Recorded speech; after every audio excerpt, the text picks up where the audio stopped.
O Heavenly Father, for all things seen and unseen, thank you for bringing us here to deal with the people's business, and may we do it in a way that is respectable and pleasing to thy eyes.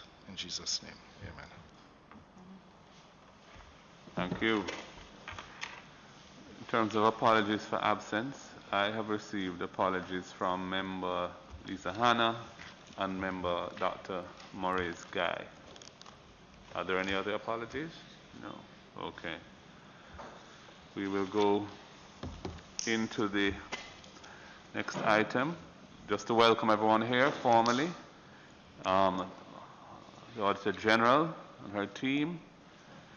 So from the Ministry of Finance and her team, and of course Permanent Secretary, Dr. Grace McLean, and Professor Ajaguna and his team from the Caribbean Maritime University. I'll proceed then to move to the reading and confirmation of the minutes. We have before us the minutes of the meeting of June 30th, and I'll go through it page by page. Page 1, page 2, page 3, page 4. On page 4, there's one amendment which I'm proposing to clarify the point that was being made. It's in the top paragraph, final line. Delete the words majority of and replace them with the words government members on.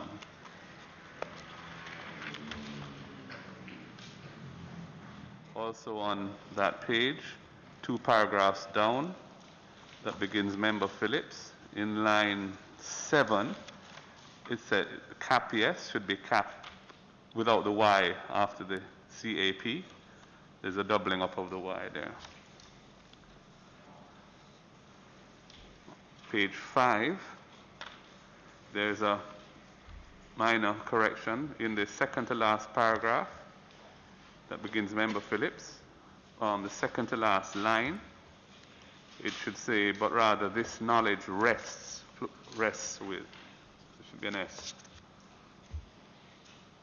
Mr. Chairman, can we go back to page 4?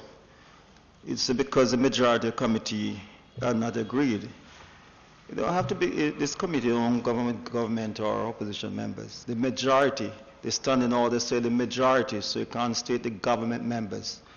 The standing order says majority of the members. This is not about the standing orders, Member Warmington. This is about the minutes of what was said. Yes, but you are saying the government members. It must reflect what follows the standing order. It's the majority, and it's correct as it is. No, it is not correct. It is correct as it is. I was the one who made the point. Huh? I was the one who made the point that is being recorded in these minutes here. And no, you didn't say correction. You said to change it to. Correction. You said to change it to. It's a correction. Did you say government members then? Yes, because Mr. Clark, Member Clark was objecting to the point that was being made, and I was clarifying that that's what happened. I see the point you're making, but I'm just making the point of what was recorded. It should be accurately recorded what was said at the meeting. Page 6, page 7, page 8, page 9, page 10, page 11. Members, on your page 11, I have a more current version, and there's a correction which may not be reflected in yours. So I'm just going to bring it to your attention. In the penultimate paragraph on page 11, the final sentence which begins member requested, it should be member Jackson. It's been corrected by the clerk in the version. Yes, but in the one that was circulated, it didn't have it. The one that's tabled has it, yes. I'm just not sure if members had looked at the one that was circulated by email. All right. Can I have a motion for the adoption of the minutes as corrected? Member Bunting, move, seconded by Member Phillips. Thank you. matters arising. Members, there are a few matters arising, and we have a document that has been prepared by the, well, it was sent by the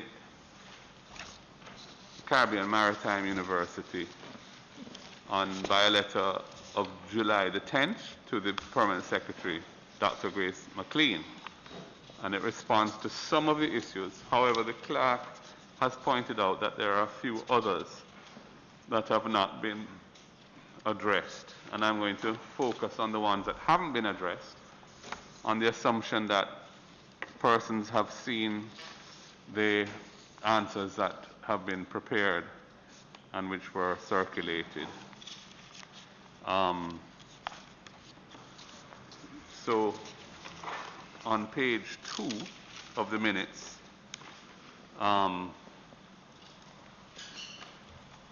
there was a reference to something that Professor Ajaguna had said, and it related to any issues that the CMU was contesting, so to speak, as in relation to what was in the Auditor General's report. Now, the clerk has highlighted here that Prof. Ajaguna added that if such issues were found, he would write to the Auditor General to provide that information. But I don't think that's not outstanding, because that is addressed in the final document. Yes, so that one is already covered. And he indicated that there aren't any other than the one that had been raised by Miss Hayden to do with the high beams, etc. On page 3, there's a paragraph. Member Guy recalled that permission was given by the then Permanent Secretary to the CMU for the direct procurement methodology on April the 9th, 2018, and indicated that there's a need to rationalize the different dates being quoted. That relates to the same issue as to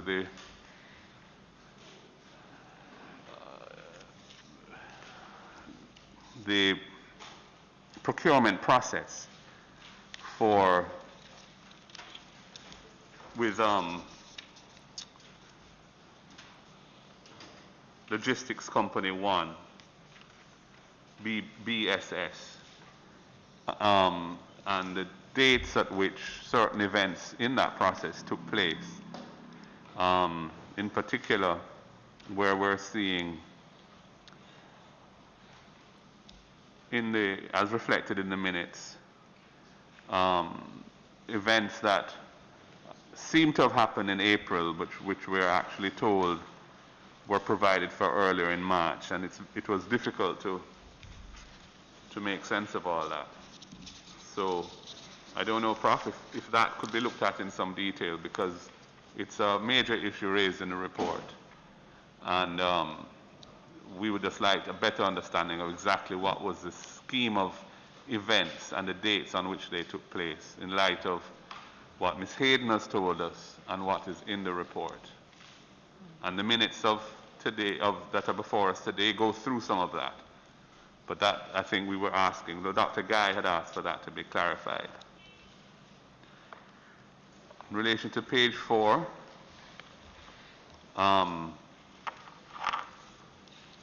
there was on the issue of the lunch suppliers.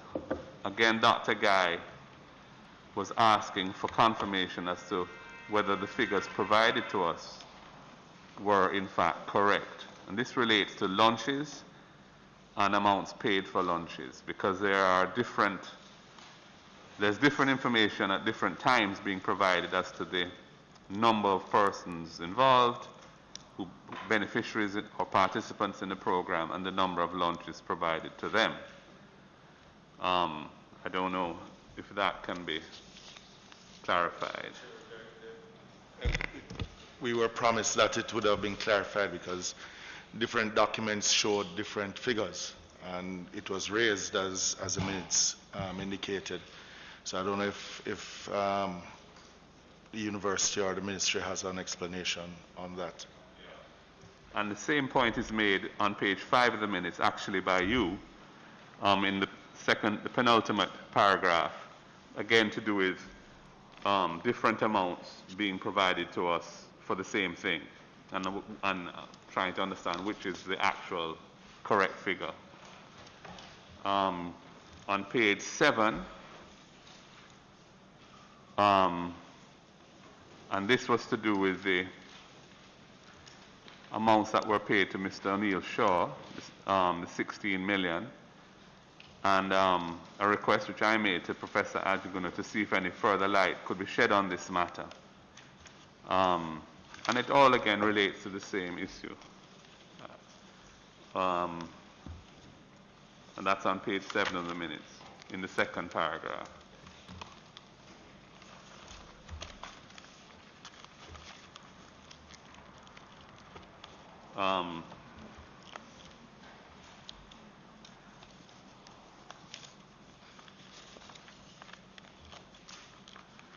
There was on page 8, member Guy had asked whether Ms. Sutherland's additional employment had come to an end, had been terminated, and Prof. Adjuguna said he would check that information.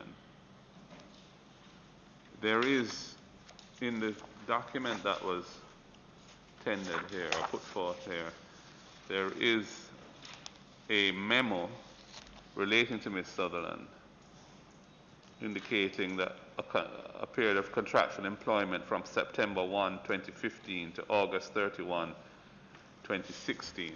I don't know whether that is the entirety of, that covers the entirety of the period of her engagement by CMU, or whether it went beyond that. I don't know. But there was a request for that to be clarified in relation to Ms. Sutherland.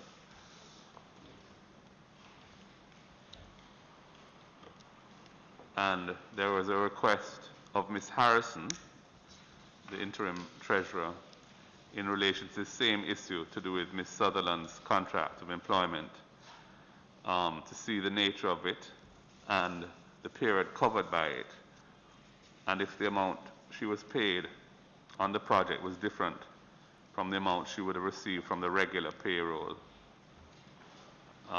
That issue was something to have been clarified for us. I think the other issue is on page 11.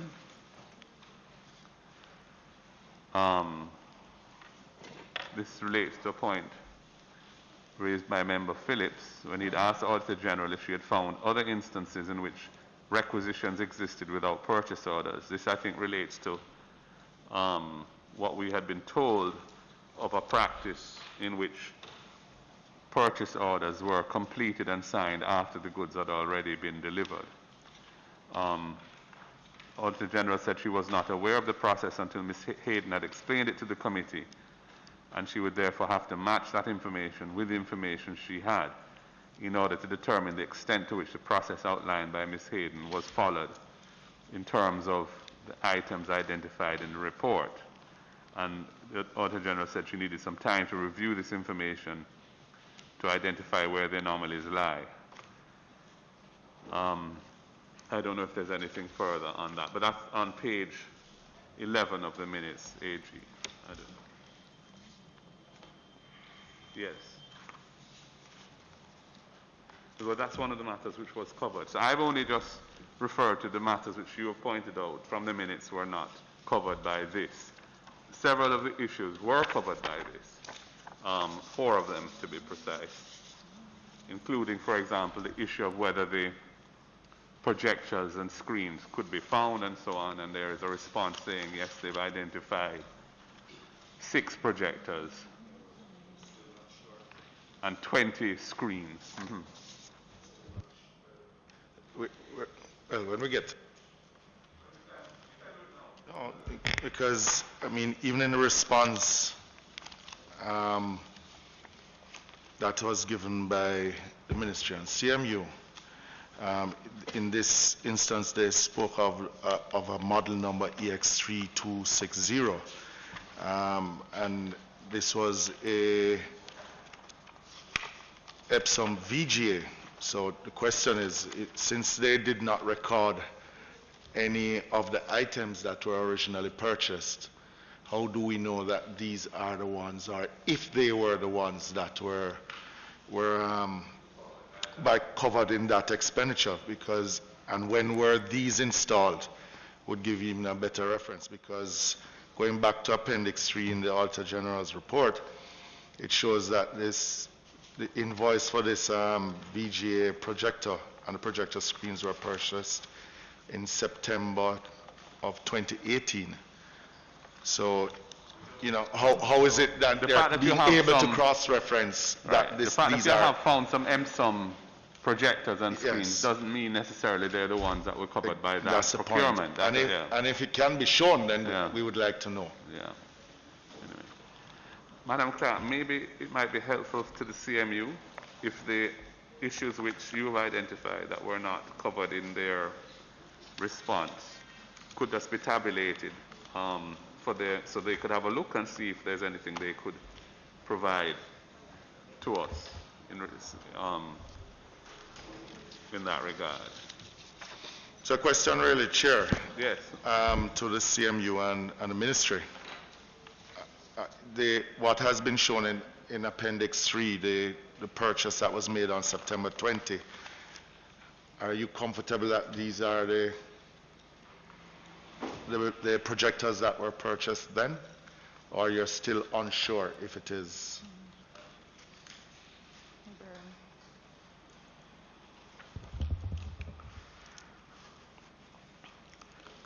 The recollection is that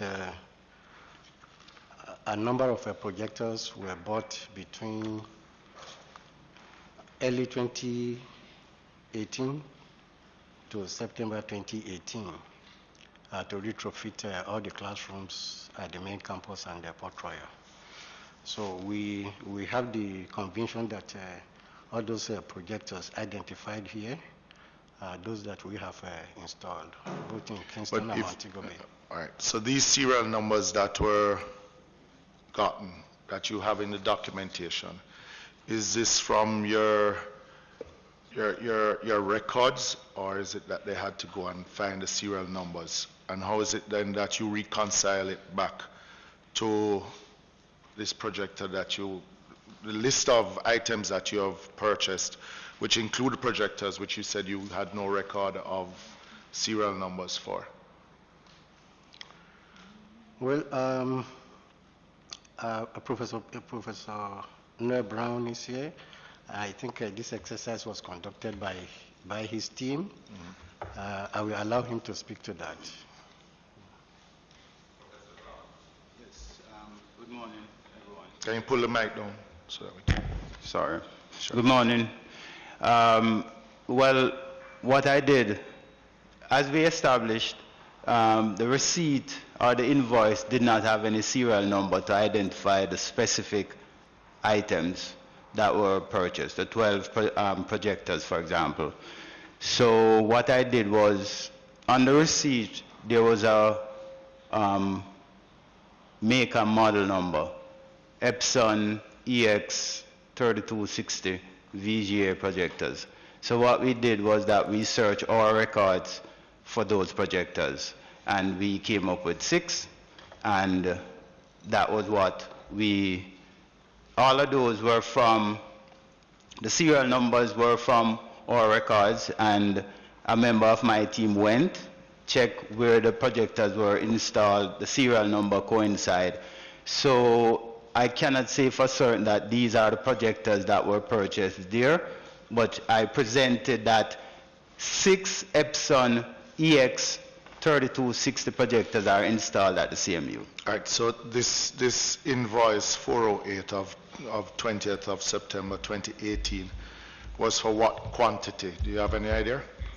It's at 12. And you are only able to identify Six. right now, yes. So even if there were 6 still outstanding that you are not able to identify? You could make that conclusion. All right. And how many projectors screen on the invoice? Same 12? 12 projector screens And were you- on the invoice, and I asked my team to check, and they found up to 20. They found 20 of those screens. So am I saying that the 12 are included in those? I cannot say for certain. Thank you. Thank you, Prof. Brown. Okay. Members, are there any other issues on the matters arising that anyone wants to raise? Member Bunting? Yes, Mr. Chairman.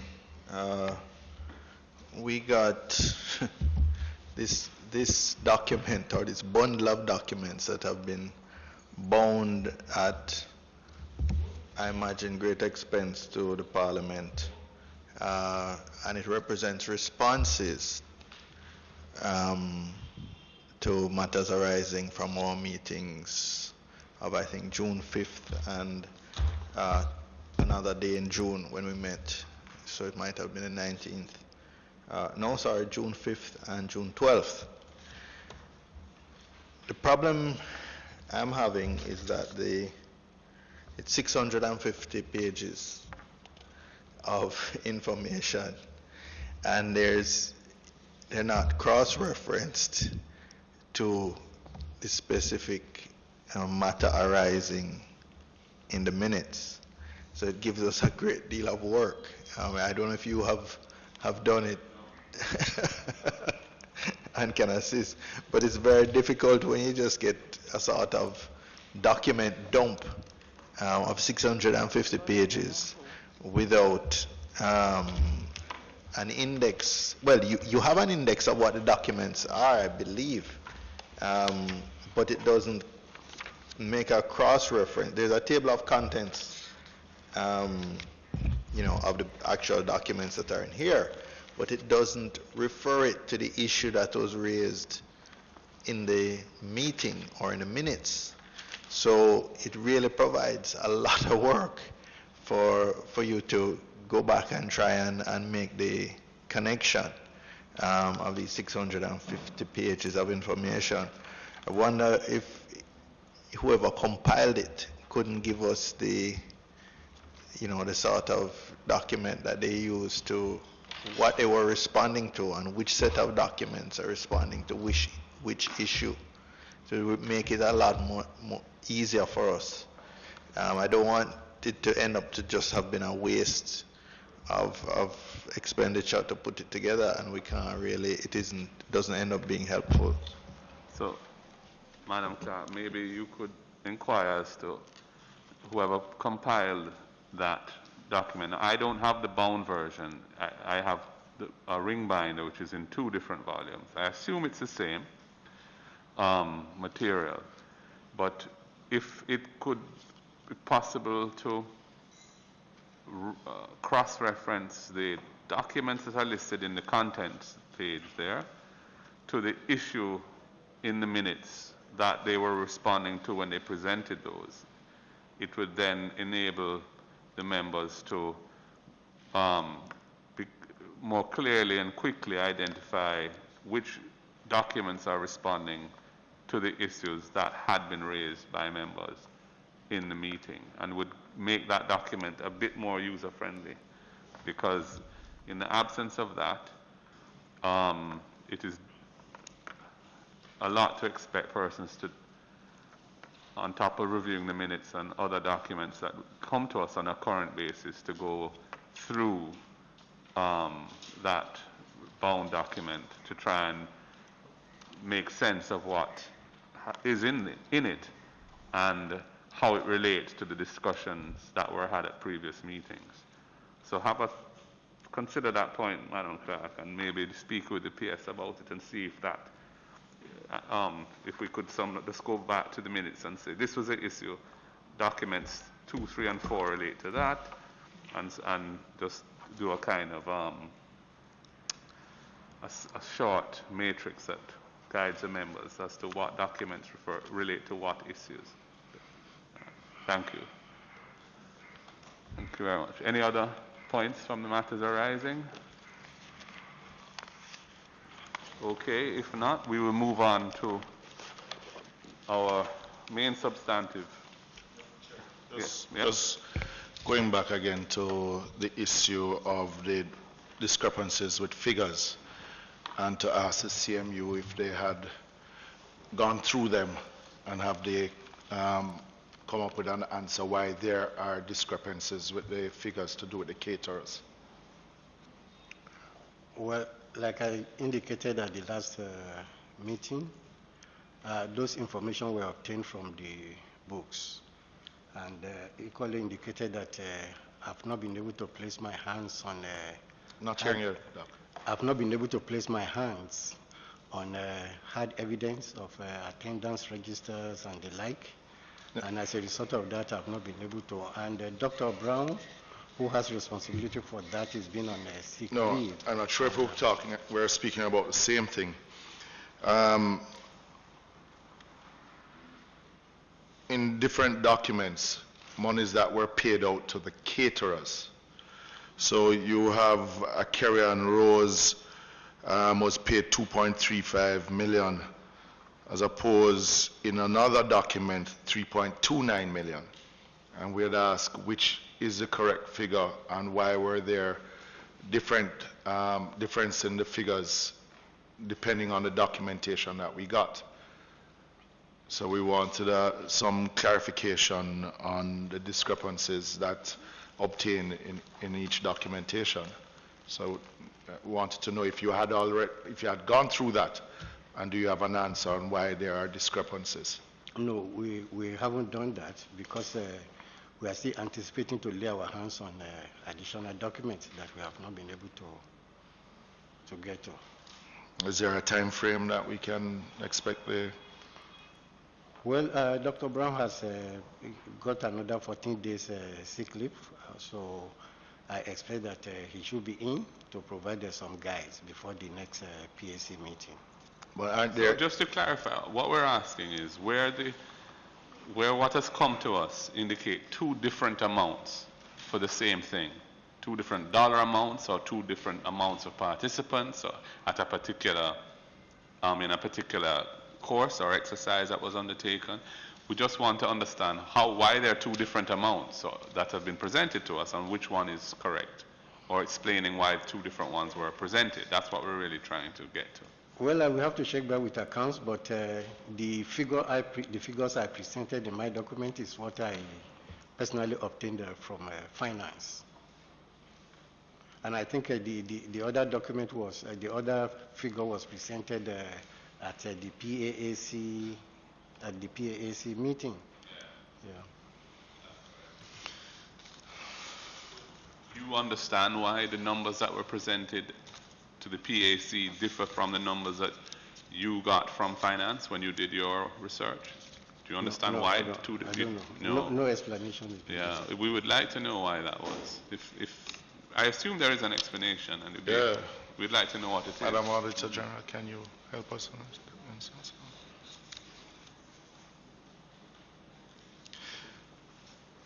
Yes, the clerk is pointing out this document. Which was given to us by the CMU. Yeah, that we got. And then there's another document that I think was provided by them that gives a different figure. Different so number. The information has been coming from your institution. Mm-hmm. So it is really, the clarification needs to come from you in why is it that you have given us two different figures for the same individual for the same service. Just for clarification, this, because you might not be able to see it, this is a document that had the provided the actual names for some of the personalities in the report who were referred to by labels like individual 1, individual 2, supplier 4 and 5, etc. This is the document that set out which actual person that all of those labels referred to, but it also provided some additional information, which I think subsequently information that you have provided is not always in sync with. So we really would like to know why there was that difference. Yeah, All right, So- please, please Yeah. give us the Have chart a for go. the next And I realize Dr. Brown is off and you may need to discuss it with with all him. due respect, Chair, this is more of an accounting matter than an administrative matter. So, you know, it is, you would obviously know how much you have paid out to the individuals to be able to reconcile that. So, so if we could get some answers on that issue. Okay. Okay, thank you. So members, we will move to item 7 of the agenda, which is the review of the report. And I think we have completed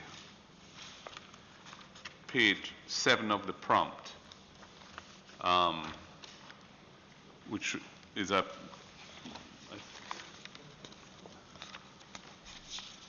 one headed Procurement and Contracts Management, page 7. And I'll move on to page 8,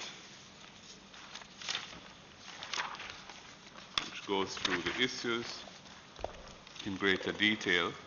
Again, I think we have addressed this, which is to do with the same lunches. I think we can move, that's issue 2. Unless there's anything here that anyone wants to speak to on page 8 of the prompt.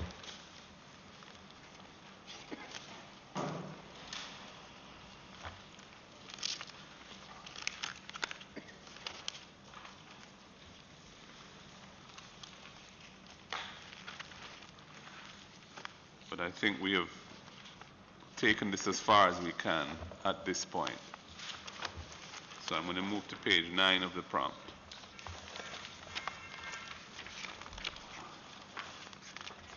And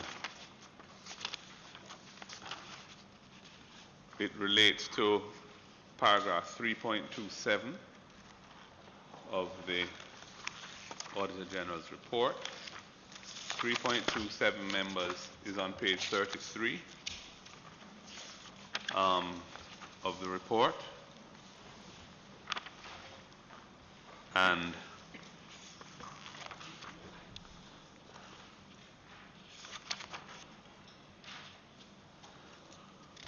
the prompt speaks to CMU procuring goods and services totaling 217.7 million Jamaican dollars and 989,485 US dollars without undertaking a competitive bidding process as required by the government's procurement guidelines. Now, Madam Auditor General, when one looks at 3.27 of the report, and it speaks to transactions involving logistics company 2,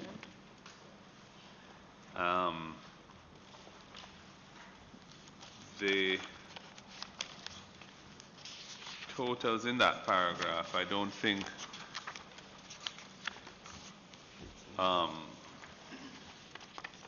reflect the aggregates on page 9 of the prompt. I'm wondering, so I suspect that page 9 is covering not just 3.27, but also some subsequent paragraphs, perhaps, all the way, including the rest of part 3 of the report.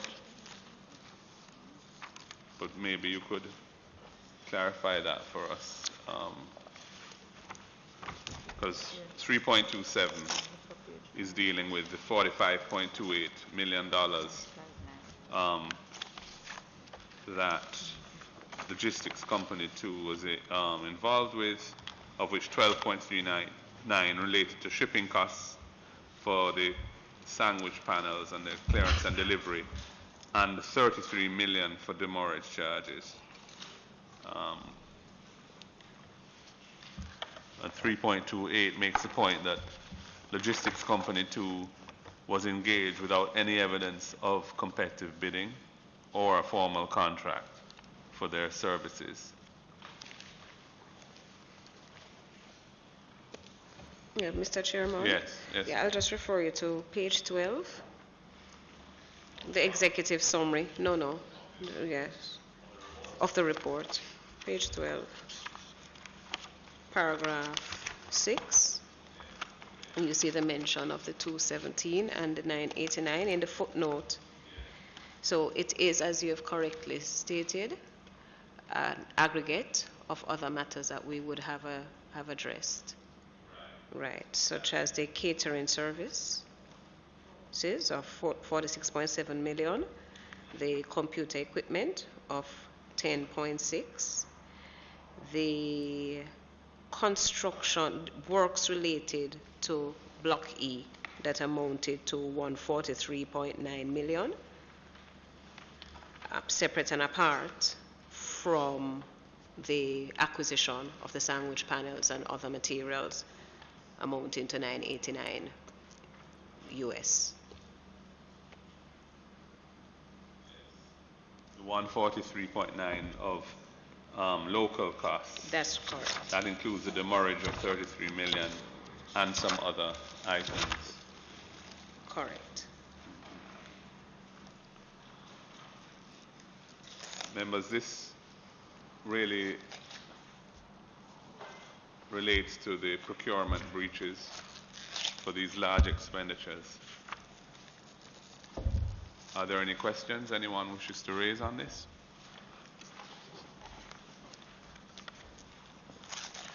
The summary of it is on page 12, as the Auditor General has advised. Item 6 on that page under Procurement and Contracts Management. The details of it are set out, I think, from paragraph 3.27 on page 33 and onwards. Yes, ma'am. Yes. No, on page 35, table 10 provides you with a breakout with the details. Okay. The details in relation to the Block E project are set out in table 10 on page 35 of the report. They point out that Logistics Company 1 in 2018 was paid nearly $1 million US, 989,485 US dollars. Then in 2018, Logistics Company 2 was paid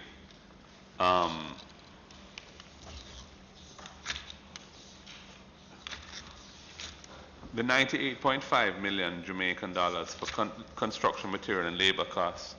Was that routed through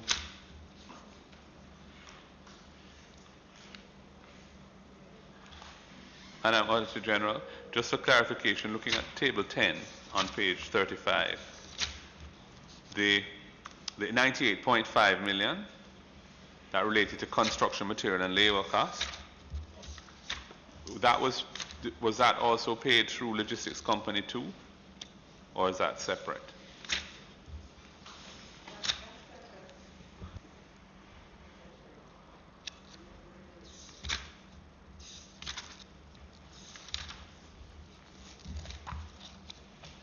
That's separate, Chair.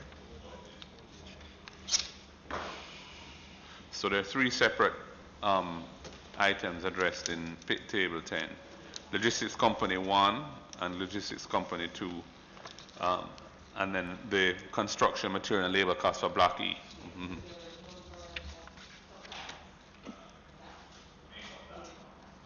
So there are a number of suppliers that make up the 98.5 million Jamaican dollars in the Block E project.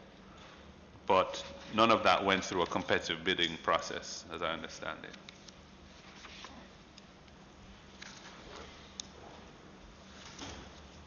If there are no... Yeah, I Yes, go have ahead, one Member One. question on page 34, where it's the commentaries about Logistics Company 2 being engaged without competitive bidding or formal contract.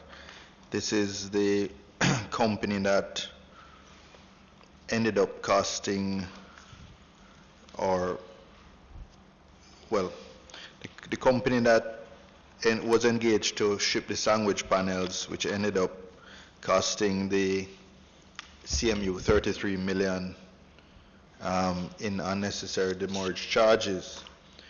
But on page 34, 328,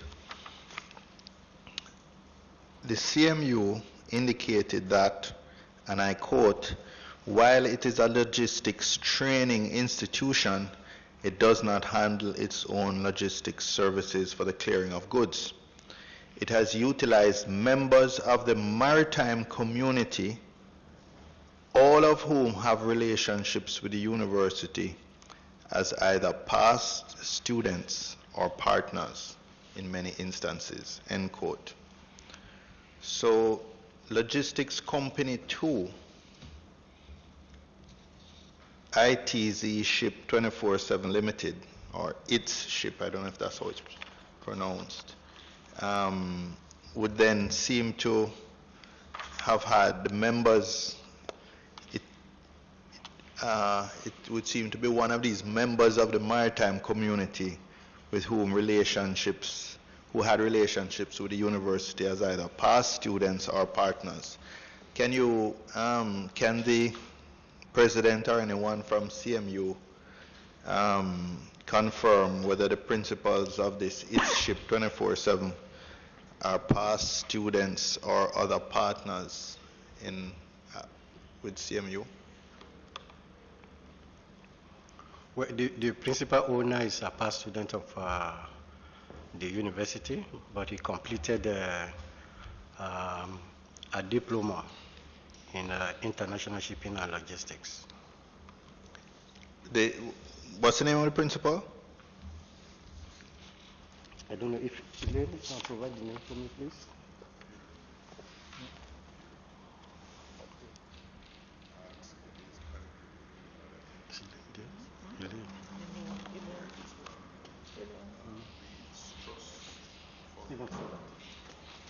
Yeah, the name is Stephen Stoddart. I'm sorry, I didn't catch the name. Stephen Stoddart. Stephen Stoddart. Yes. Stephen Stoddart, who is a past student of CMU. CMI. At the time. At the time. Right. So CMI trained Stephen Stoddart in logistics, and notwithstanding that they are the entity that trains him and others in logistics, they don't handle their own logistics, but use their students, who then turn around and cost them a tremendous amount of money in unnecessary demurrage charges. Would that be an accurate summary?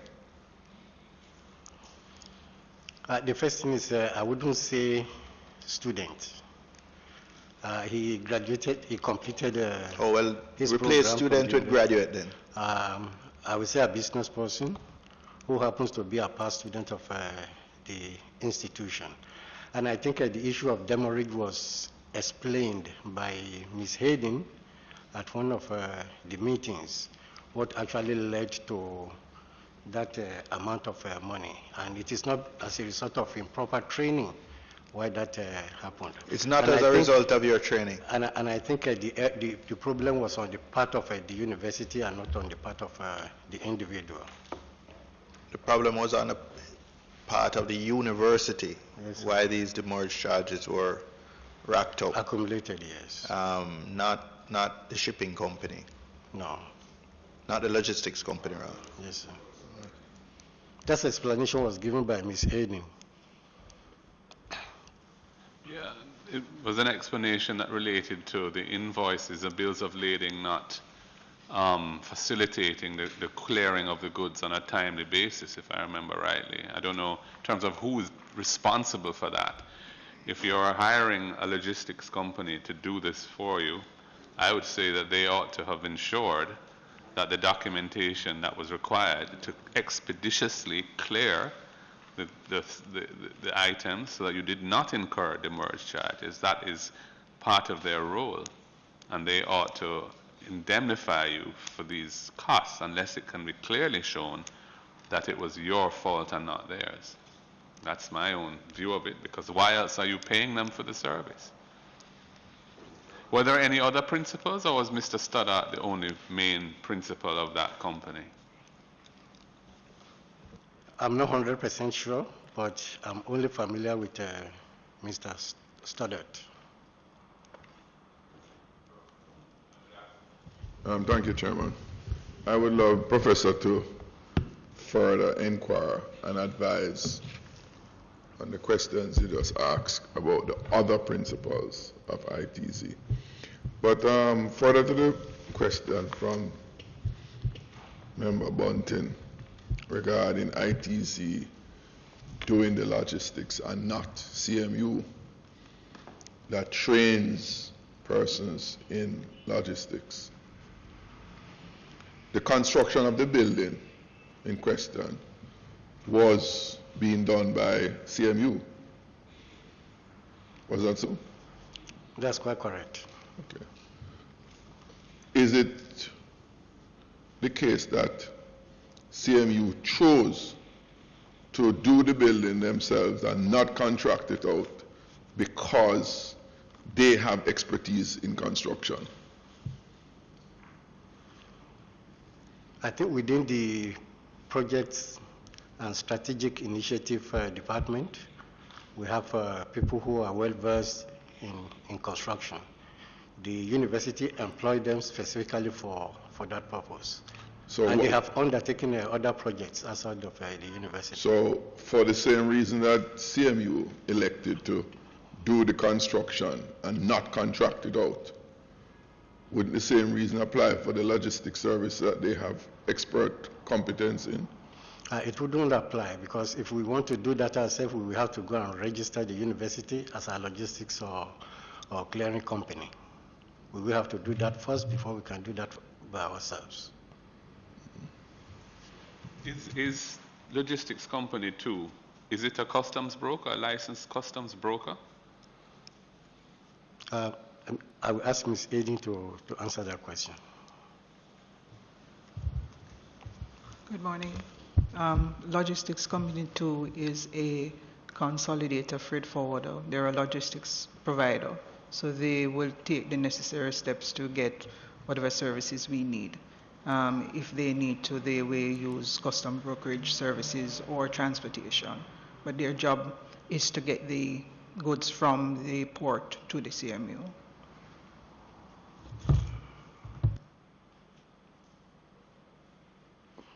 And the skills that they purport to have in that activity, the institution that trains persons in that activity isn't in a position to do that for its own account, like it has been able to do that for the construction?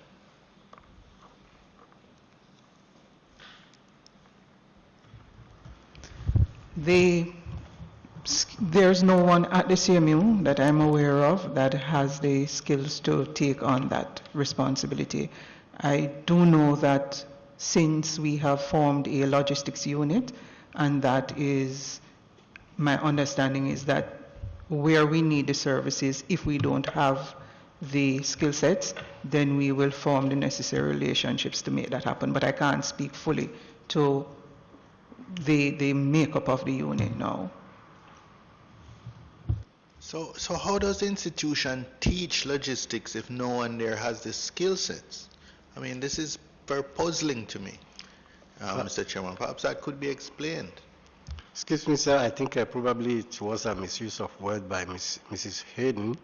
It's not that the institution does not possess the necessary skill, but the institution does not possess the right to operate as a logistic company, which is what I explained earlier on. And if we are to do that, we need to get a license as a broker to be able to do that.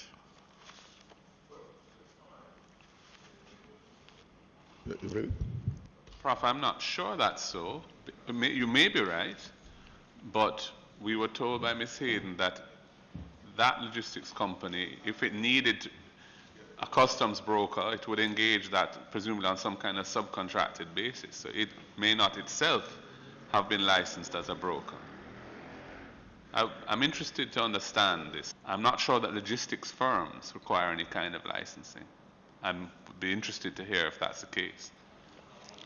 I would think by standard, a logistic company will have to be registered with the Register of Business. And that is the explanation I was trying to give. Sorry, you're saying that the logistics provider would have to be registered? Yes. You mean with company's office? Yes. But that really relates to the name under which it trades and so on, not rather than its ability to carry out its activities. So if an entity is using a business name to conduct business, it needs to register that as a business name. But it's really, that's not a regulatory function in terms of the activities it undertakes. For example, comparing it with a taxi operator or a customs broker or whatever, where that activity is regulated and you need a license to undertake it. The registration as a business is a different thing. Yeah. Anybody else has any questions on this issue? No, I don't have a question. I need an answer to that question, because that's my question. So we're asking, please, if you could identify who the other principals are of this company with which CMU is doing this business. You've named one. Yes. Mr. Chairman, I might be able to assist. The company's office has an online facility that I have accessed here, so I think I could be of assistance to the committee. So the directors are the director is Stephen Stoddart. The secretary is Renee Grant.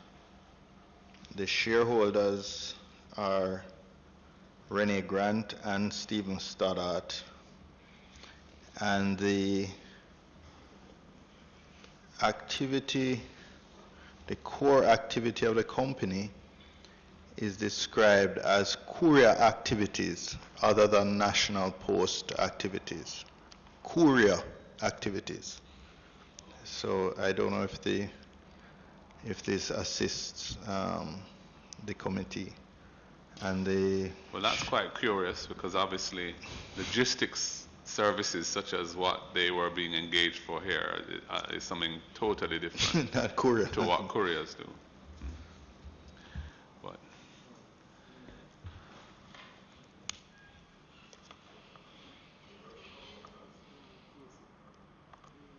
I think Prof doesn't have the answer currently, and I think he needs to go and give us some more information on this. As to why exactly this engagement took place. Yeah. With your permission, the core of the question is, this company was engaged to carry out this quote-unquote logistic services. From what I hear from the professor, they could not have done the business, they meaning CMU, because they were not a registered logistic company. But the company you engage is only a registered courier company by virtue of the information provided by my colleague. What is the particular expertise that ITZ had that CMU internally did not have, given that CMU has been engaging in numerous transactions throughout its existence?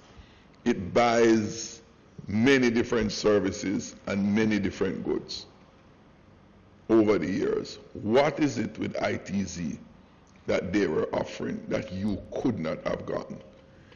Even with the construction exercise, because Mr. Chairman, I recall this very well from the PAAC meetings, when that was the response given by CMU.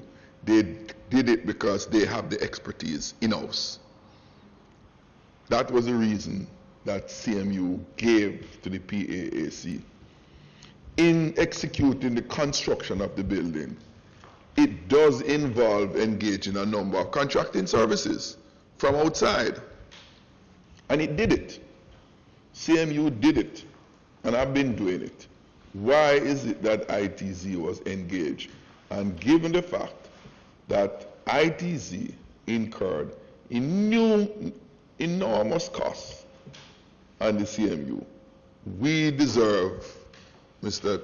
Chairman, some plausible explanation as to what informed that decision of CMU. Thank you, and it's not just what expertise they had, but what status did they have? Because you've suggested that the reason they were engaged is because they have some right to do a business which CMU does not have, and I'm interested to find out what that is, because we really want to know why CMU was engaging ITZ as a logistics service provider, ending up having to pay CMU having to pay 33 million in demurrage charges. I mean, I have been involved in companies which import large volumes into the country, and demurrage charges are a feature of that type of business. I've never seen anything remotely near 33 million for companies that bring in containers and containers every month. So I want to know why this company was engaged by the CMU, especially since the procurement of their services violated the government's procurement guidelines.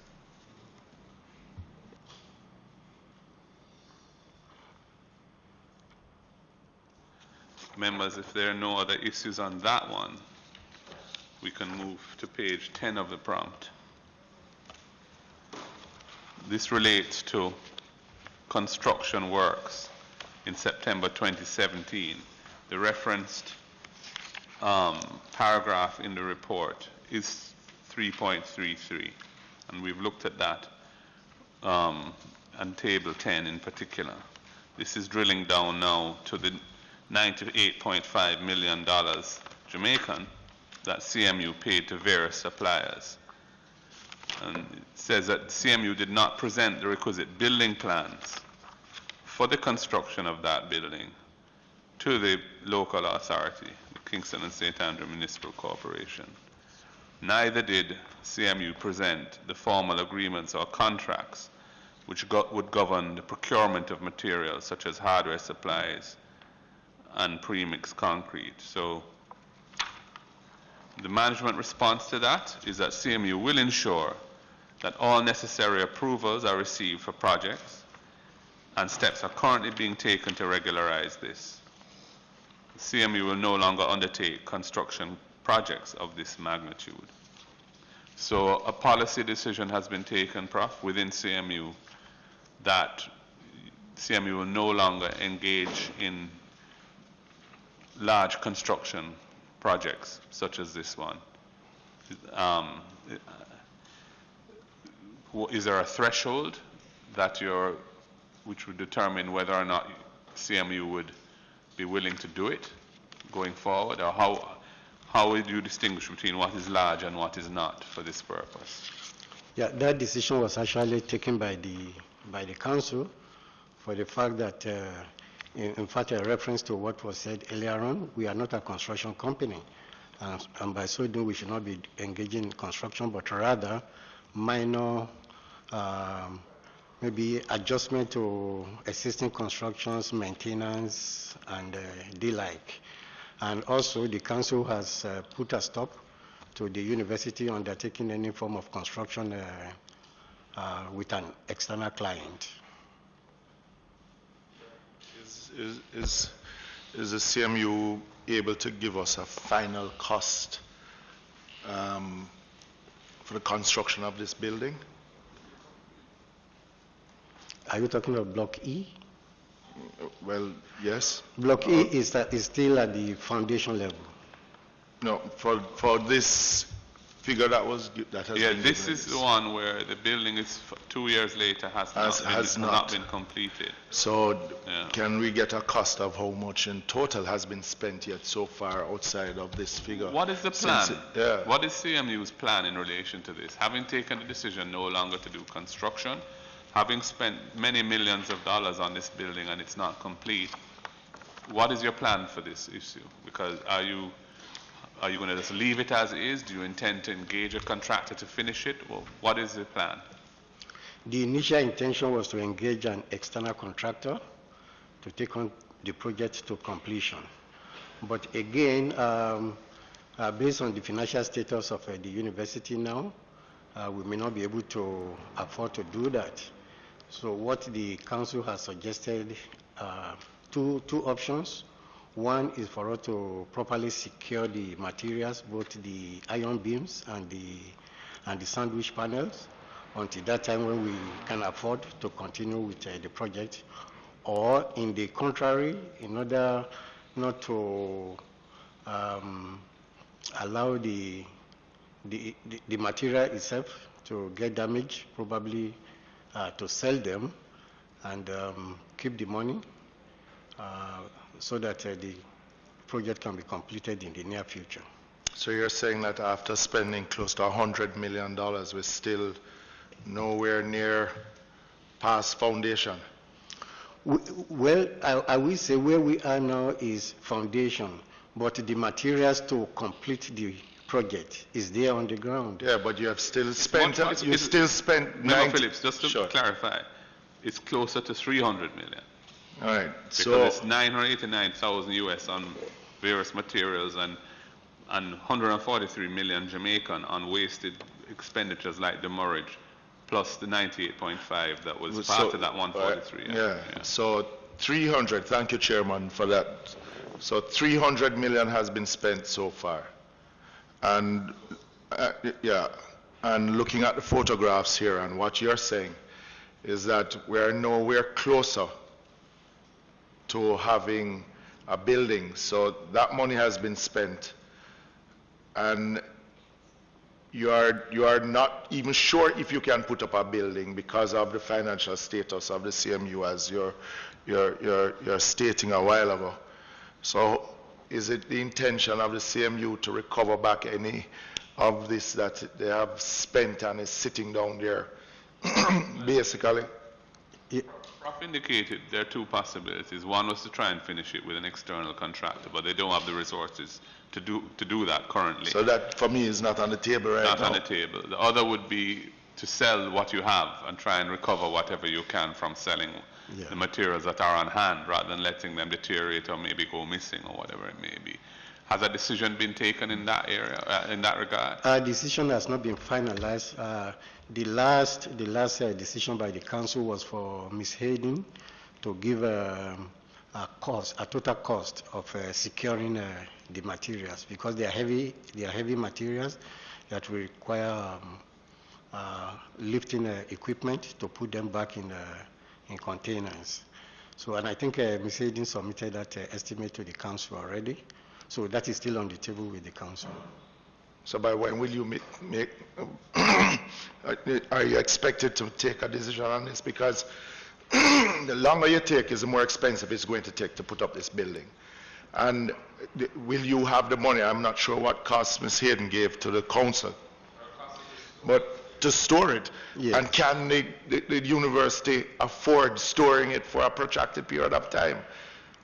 Well, the university, in terms of cost, yes, the university can afford the cost of storing. But the final decision will be made, I think, at the finance committee.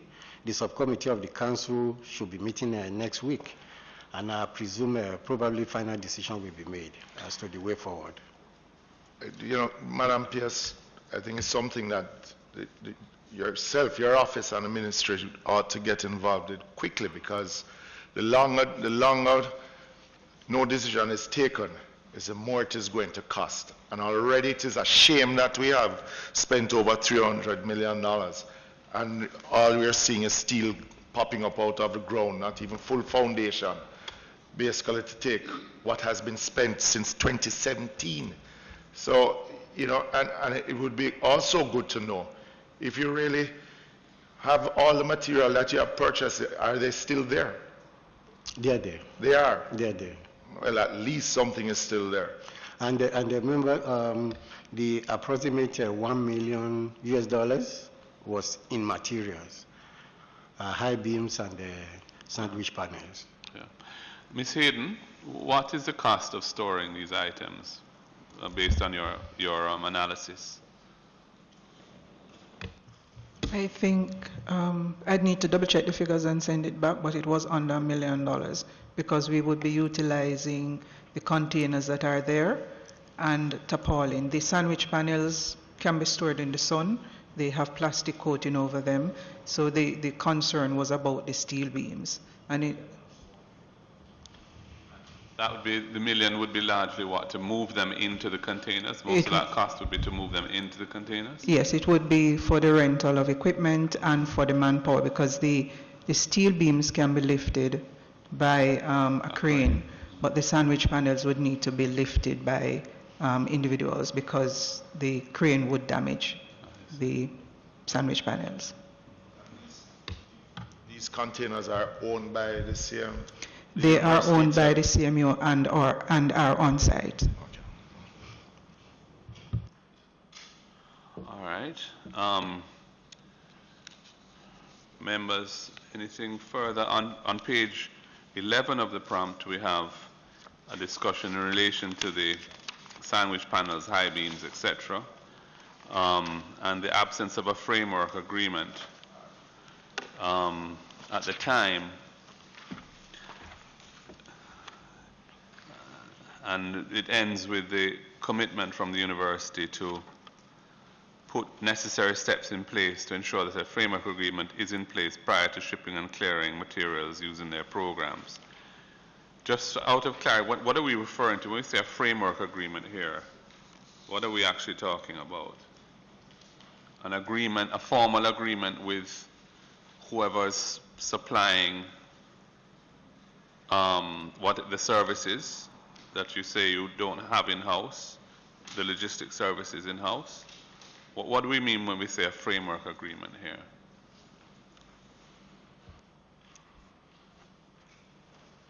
Well, we believe that we breached a lot of the procurement processes. And it was also indicated in past discussion that we did not seek bids from many participants to determine the total cost and the savings that the university what the university could save. And the agreement is that whenever an external company is engaged in form of logistics or clearing of goods, there has to be a proper documentation between the university and the individual company before such activity is undertaken. So by this framework agreement, what you really mean is that there should be a contract that outlines the responsibilities of both parties. Yes, sir. So that when something like this occurs, it is clear who is responsible and who is liable. Yes, sir. Okay. Has the CMU considered whether to seek indemnification from the logistics service provider for some of these enormous costs that were incurred, demurrage in particular? That has not been considered. It has not been considered. And is there any reason why? Why would the university just wish to or be willing to just absorb these costs? Well, I think Ms. Hayden gave explanation at one of the meetings. I don't know if I should refer that question back to her. Well, I think what we heard from Ms. Hayden was that, if my recollection is that it was the failing of the university. But in any event, Mr. Chairman, if there was no contract that outlined the services, I'm not sure how much success they would have unless there's a sort of standard expectation in the industry. I mean, I'm not a lawyer. No, you would better. If you're engaging somebody, there would be implied terms into that as to competence and doing the job in accordance with what would be regarded to be the normal standards for the providers of those services. And incurring such massive demurrage charges is not consistent with that. So, I mean, I would have thought, unless the university was fully satisfied that everything that went wrong was their own error, they would be looking to try and pass some of those costs on to the service provider who ought to have been protecting them from incurring those costs. That's why I asked the question. All right, members, I think we can move on page 12. I think we've covered this already, unless anybody wants to. This is to do with the computer equipment that we discussed at a previous meeting, and I think we've exhausted that issue. So we move now to accounting practices and management. There is a highlight on page 13 of the prompt as to the poor accounts management that was found by the Auditor General's Department when they did their investigation leading to this report. They include a list of examples of what they mean by poor accounts management. There were unapproved accounts, I assume that's bank accounts, unapproved bank accounts. So the CMU was operating bank accounts for which no approval had been obtained. There were off-the-books transactions taking place which were not being recorded in their accounting books. There were bank withdrawals which weren't supported by any documentation. There were RTGS transactions, that's real-time gross settlement system transactions. That's the system which exists for transferring money electronically between different local banks. Those transactions were being conducted by unauthorized officers. There was reimbursement for gifts and reimbursement for an award and hosting of parties. More parties, members. All right, so perhaps we can just go straight into this. So issue 3 says the CMU improperly operated bank accounts of the Jamaica Maritime Institute Trust Fund, it's the JMITF. That had been established, that entity was established in 1997 to receive donations and grants for the development of what was then the Jamaica Maritime Institute back in 1997. We saw no evidence that the CMU Council took the necessary legal steps to transfer the assets of the JMITF to the CMU Foundation and to wind up the JMITF. Further, the JMITF board has not met since April 2015. We identified 4 bank accounts in the name of the JMITF with an aggregate balance of 1.6 million as at the end of March 2019. We noted that CMU improperly transferred $145 million from one of the CMU's bank accounts to the JMITF main bank account on March 29, 2018. The manager's response to this, and members, the special report reference for this is paragraph 4.5, which is on page 40 of the Auditor General's report. The management response is the process for winding up the operations of the JMITF has started. The CMU Foundation will be presented to the Council for a decision to be made for this to be formalized with the appropriate structures and procedures. The CMU has accepted that there were no legal steps for the funds from the JMITF to be transferred to the CMU Foundation. Steps are now being taken to close the JMITF and to formally establish the CMU Foundation as approved by the Council. The CMU accepts that the correct steps were not taken for the funds from the JMITF to be transferred to the CMU Foundation. Steps are now being taken to close all JMITF bank accounts and to formally establish a CMU Foundation through the Council's approval. funds, as outlined between the period 2016 to 2018, were transferred to the JMITF account, which represents a breach of the government procedures under the Financial Administration and Audit Act. The explanation is that the funds were used by the CMU to undertake infrastructure and other projects which were in accordance with the trust deed of the JMITF. The amount of 189 million which was deposited represents a breach, as this is not in accordance with the nature of the funds that should have been lodged to the trust fund account. However, the trust fund was used for the receipt of approximately 27 projects that were done in collaboration with the Universal Service Fund, valuing approximately $65 million. Prof, the CMU Foundation, that is a legal entity that has been established, or it's an idea that is being considered? It was, that is JMITF, it was a legal entity.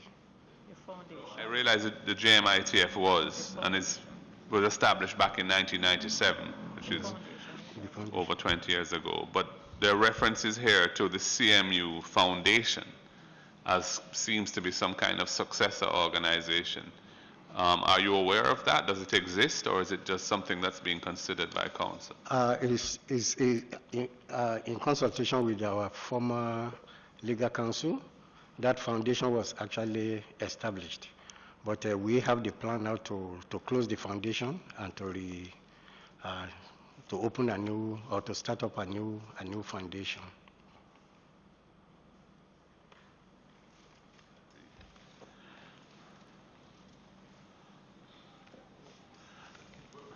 Members, anybody has any questions on this one?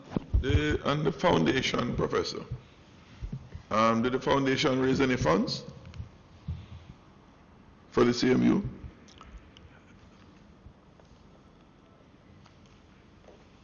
I am unable to answer that question now because that is finance information. We have to go back in the treasury, although the treasurer is here, but I'm not very sure if she has gone into. Could you inquire if anyone here could help you?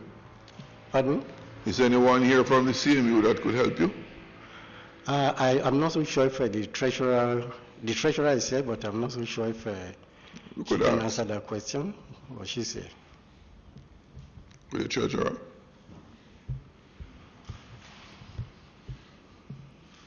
Good morning. I'm unable to answer that question. It goes back prior to my joining the organization, and I'm not aware of the activities of the foundation at this time. Could you, in your inquiry, Ms. Harrison, could you, one, establish if they raised any money? Two, whether or not any representative of the foundation was paid any fees by the CMU, and what the amounts were, and what deliverables were provided. Okay, I will. Thank you, Ms. Harrison.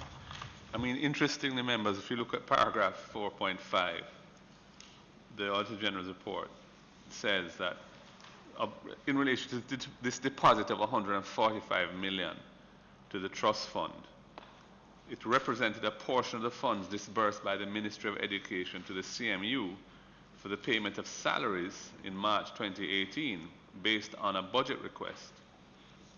It's unclear why the CMU would have lodged those funds to the trust fund account. Are you aware, has any explanation been provided as to why that was done? Why the money provided by the ministry for salaries in accordance with the budget request ended up being lodged into the JMITF trust funds account? Ms. Harrison? I don't. You don't know? No, I can check and let you know. It refers to 27 projects. I will try to obtain a list of what projects we're talking about, and that would provide a good explanation of what they were trying to do, why the funds were segregated. Because evidently they were trying to do some segregation of their operation, why the projects were put to a trust fund.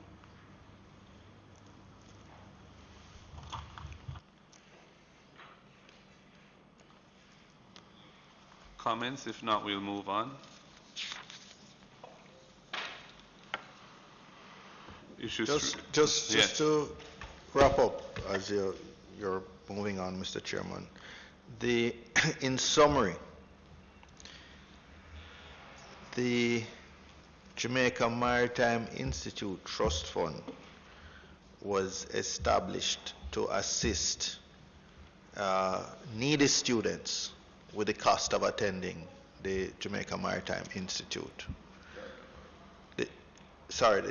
Well, was it originally, at the time, I think, going back to its establishment, it may have been the Jamaica Maritime Institute or the Caribbean Maritime Institute, whichever. But the objective of that trust fund, as I understand it, was to assist needy students.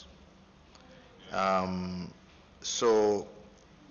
it obviously had accumulated a substantial balance, and probably from donors and its own investments over the years. But the issue here is that these funds were diverted from the purpose for which the donors or whoever the money was raised from, it was diverted from the purpose of the trust fund. And it was used for the general purposes of the various projects that the Caribbean Maritime Institute / University was now pursuing. So we as we go further, I mean, we'll look at some of the payments that were made from this, but I think that is the in a sense the context, that these funds were improperly transferred from, that they were improperly transferred from the fund, and therefore, undermine the purposes for which they were raised, and used for these general construction projects instead. And there are also instances of the reverse, where funds which were provided by the ministry for specific operating expenses of CMU ended up being deposited in the trust fund. In the trust fund. $145 million. Okay, I read the original report many months ago. Yeah. So I'm just going from memory. If you look at 4.5 on page 40. Yes. Yeah, I think. Thanks, Mr. Chairman. I just want to clarify the matter for Member Bontin. The balance at the time of our review, well, dating back to 2018, I think there was just a small amount in the bank account. So we have no evidence that they utilized sums that would have been in that account for other purposes. The concern surrounds the transfer of funds earmarked for CMU to that account, which had the effect of removing the funds from the accounting processes. So money spent from JMITF would not have been recorded in the general ledger and captured in the accounting records at all of CMU. And what we saw in some instances, the funds were transferred or diverted through a bank account that is reflected on the general ledger. But in a few instances, the sums were made directly by the payee to the JMITF account, so not being recorded at all in CMU as funds received for the purposes intended. Would that include the 75 million that Hart also Yeah, I do paid believe that in the over case. Yes, I do believe that in the case for Hart, the sum would have been made directly to the pardon me?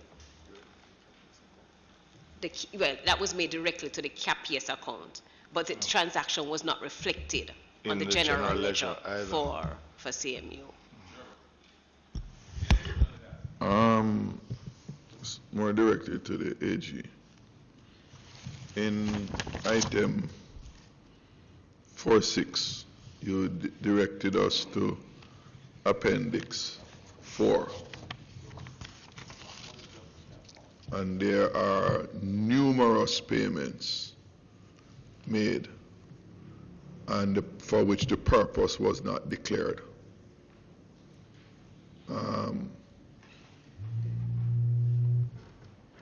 These are payments from JMTI account and not the trust account. Is that so? Correct, member. And of course, this would represent our analysis of the bank statement or whatever records we received from the bank. Were you, well, yeah, I guess you answered it already. You were not able to determine what they were for coming out of the, okay. But sorry, these listing in the index of payee 1, payee 2, are that just those transactions those are particular entities for which the payments was made? There's a list of who they are in a document in this document here. Oh, There's a glossary of all these references. thank you. So the persons who receive these payments are listed.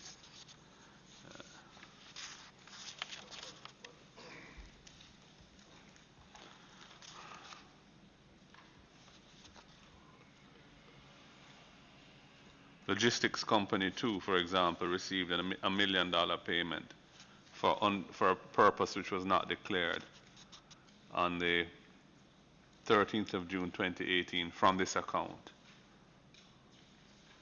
And on 11th of May 2018, Logistics Company 2 received another payment of 1.885 million, again for a purpose which is not declared. Logistics Company 1, on the 16th and 17th of April 2018, received a wire transfer totaling $77.6 million, and that was for the importation of the high beams and sandwich panels. So that payment came out of the JMITF account. Just back to the prompt. Payee number 7, receiving 24.9 million during the period April to October 2018 from the CMU through its canteen and trust fund bank account, for which there was no support. Payee number 7 is a Biz Solutions and Business Supplies. Could the CMU tell us what services did a Biz provide to the CMU?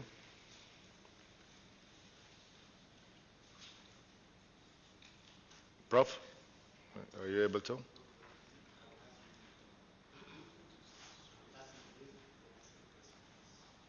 Sorry?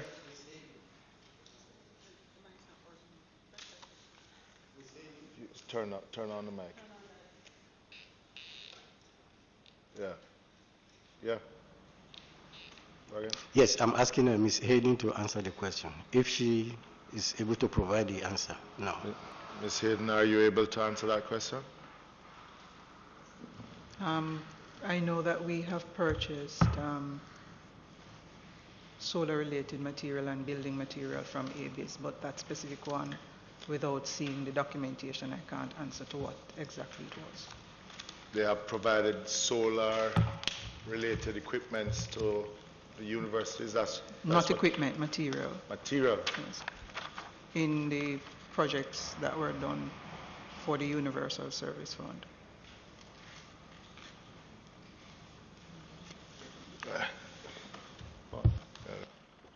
Is this just a hardware supplier? I mean, or is it part of the CMU community? The ABIZ, however you pronounce it, ABIZ Solutions and Building Supplies.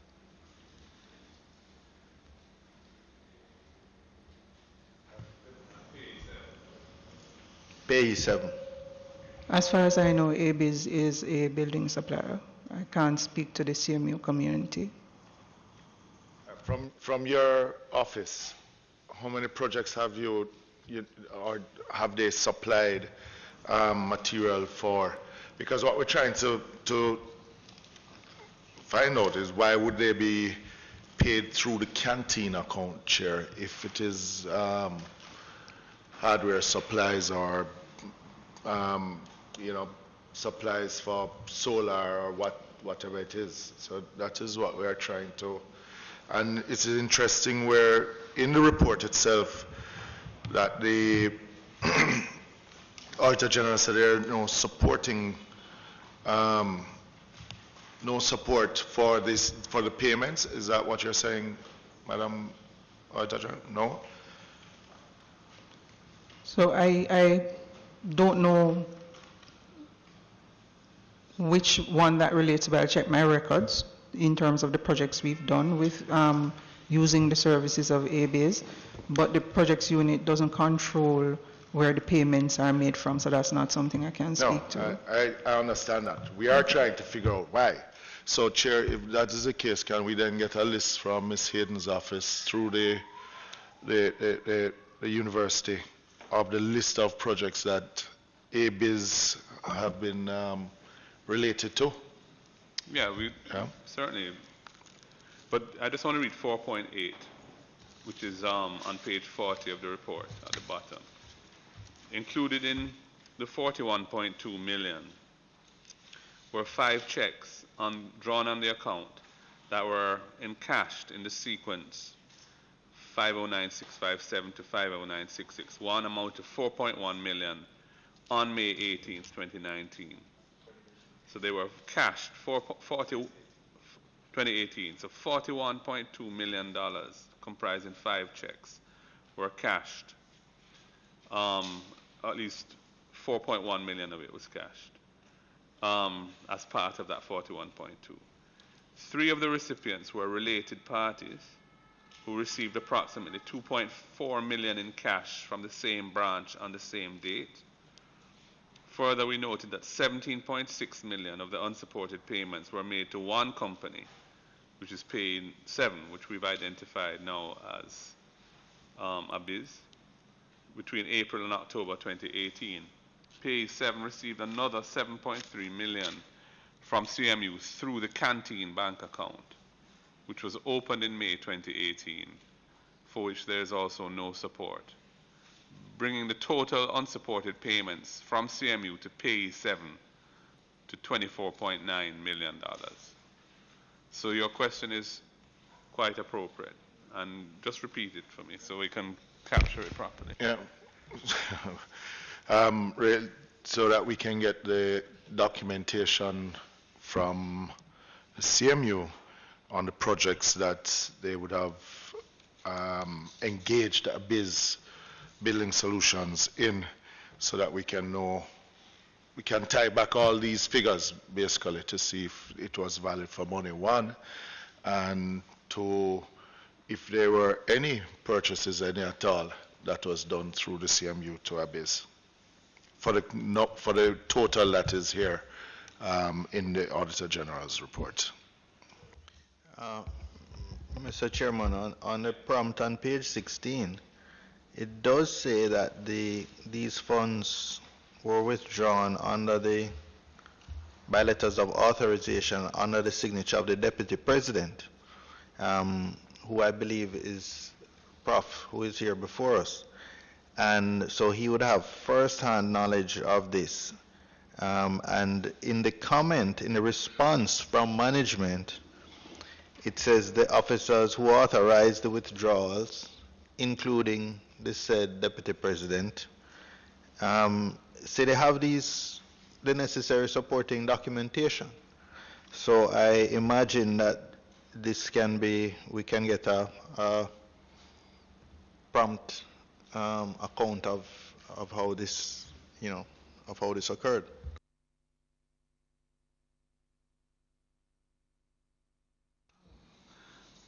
Yes, well, they've indicated that those documents for the unsupported payments would be provided to the Auditor General's department. That's several months ago. Has that been done? Let the record indicate that the Auditor General is shaking her head. Yeah, Mr. Chairman, if I could just say that I believe where the misunderstanding rests is the CMU's interpretation of a supporting document.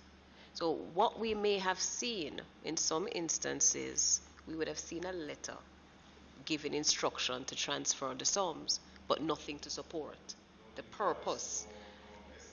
Exactly, and that's a supporting document that we are requesting so that we can determine the nature of the transaction surrounding the payment.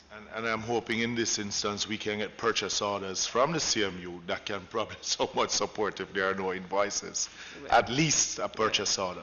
Yes.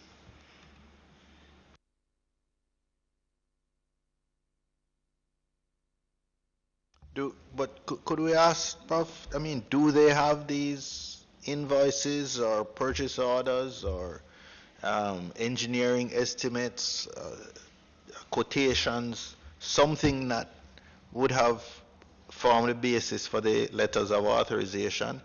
I'm sure the deputy president didn't just sign his name without ensuring that there was proper documentation for the transfer.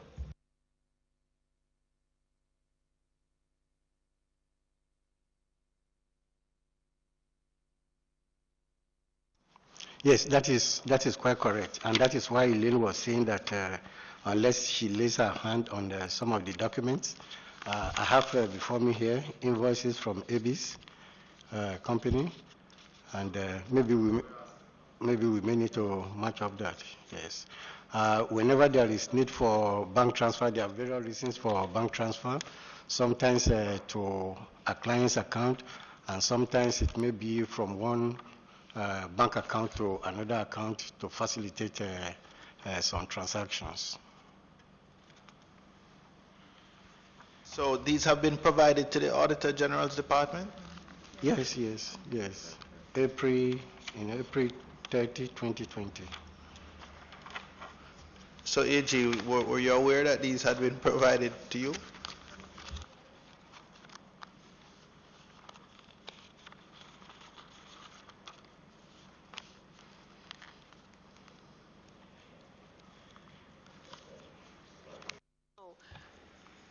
Just remind me, what's on those invoices? Is it 1.odd million? Because I believe, I'm sorry, Mr. Chairman, I think yesterday during my review, what I saw, we received 2 invoices, and I think the 2 invoices may amount to $2.odd million. Are we? But wasn't no, it? I'm not aware of 20, anything else. So I have not seen anything substantive. So I'd I have think it was to check 24.7 million was the figure that you... 24.9. 24.9 million. Yes. So that's the amount you would be expecting invoices to Correct. correspond to. Yes. I haven't received anything substantive that would impact this. But Prof, when I asked you just now about a biz, and you have the invoices that in front of you, why couldn't you answer the question on what transactions you have done with a biz instead of referring it to Ms. Hayden?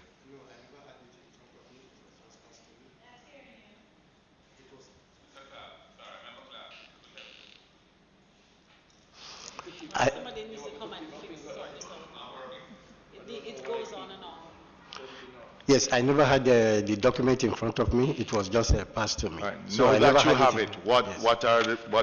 what transaction did you do it? Okay. Did the CMU do it?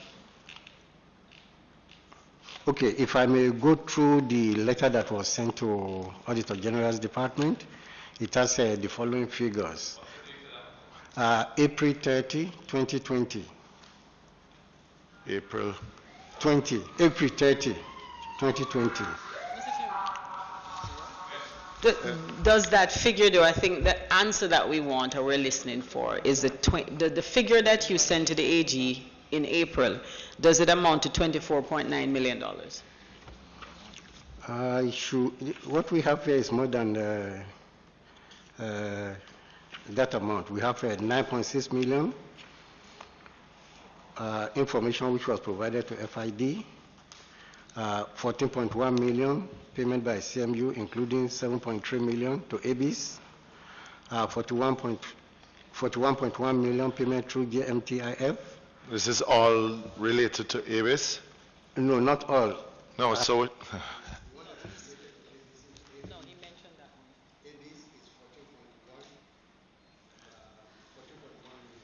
one. check, Member Clark.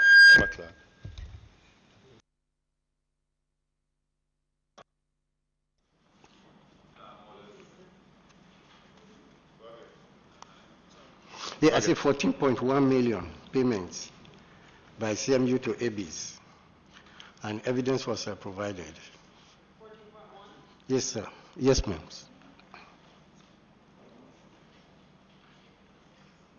There's another 10.8 for ABIS then. Well, first is, can the Auditor General verify what is being, these invoices?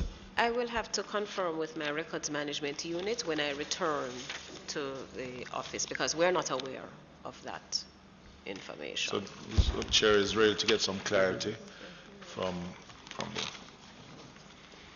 Well, AG will ask if you could look into it, because the Prof is making reference to a letter of a date in April. Was it 13 or 30? 30. 30? 2020. Enclosing some of this, enclosing this documentation. Basically, Chair, if they were related to any particular projects, would like to know which projects, the materials or the invoices, and if they are, why would they be being paid out of canteen account also? To tie back to see. So what we would like to get from the CMU are the projects that those materials were purchased for also. Yeah, thank you.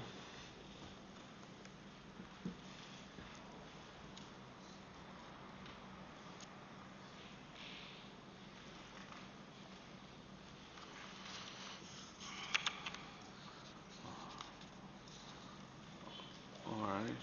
Any other comments on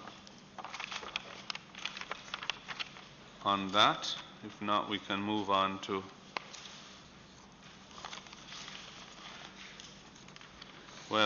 some of what we have just spoken to is dealt with in some of the later pages. So I think, unless members want to ask any other questions relating to the JMITF account and why payments were being made through these accounts to these various pays and what they were for and so on.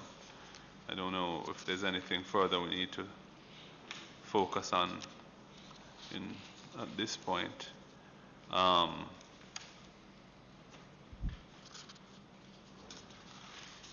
Essentially, CMU is acknowledging, for example, if you look on page 17 of the prompt, they're acknowledging that these bank accounts, which were not included in the general ledger, was a violation, a breach of government procedures, and not seeking approval for opening them, and so on. And they say steps have been taken to close the unapproved accounts.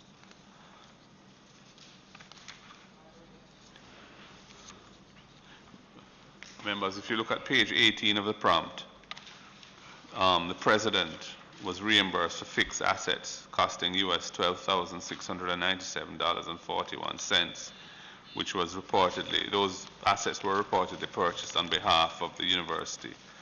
However, no record of the items being included in the fixed assets register has been found, and the assets were not presented to the Auditor General's personnel for inspection. CMU also reimbursed him for items costing US $2,380.44 between June 2016 and June 2018. Review of the supporting documents, including the expense statement seeking reimbursements, indicate that these payments were for tokens given to officials at various meetings and workshops. We were unable to determine the recipient of the tokens and the authority for granting gifts, as CMU did not have a policy to guide the issuing of gifts. So apparently gifts were handed out, and the person making the gift was then subsequently reimbursed for that. And that totaled $2,380 US. But there were other fixed assets. I'm not sure. So what the management response says is that the university was able to identify the Microsoft Surface Pro as being included in the fixed assets register, but this asset was confiscated by the FID. The other assets cannot be accounted for. The university acknowledges that there's no record as to how the tokens, which I assume means the gifts, how those were distributed. There was no record of how those were distributed. University representatives approved the reimbursements for payment based on receipts provided and not necessarily the credit card statement. So these fixed assets of $12,697.41 US dollars, only the Microsoft Surface Pro was recorded in the fixed assets register, and that has been confiscated by the FID. The other assets cannot be accounted for. Is there anything further on this, or that's where it's currently? Yes, sir. That's the current position. Yes. Then there's in issue 3E on page 19, a reimbursement of $10,440 US dollars for expenses associated with an international award. And this award is referred to here. This is the award that appeared to be of a personal nature, and the council did not grant approval for the CMU to absorb the costs of the participation at the ceremony in England. And apparently there was, in the media overseas, there's a controversy surrounding the international award. That information was brought to the attention of the permanent secretary. So in terms of this item, this 10,000 plus US of expenses to go and collect this somewhat dubious award, is any attempt being made to recover that money?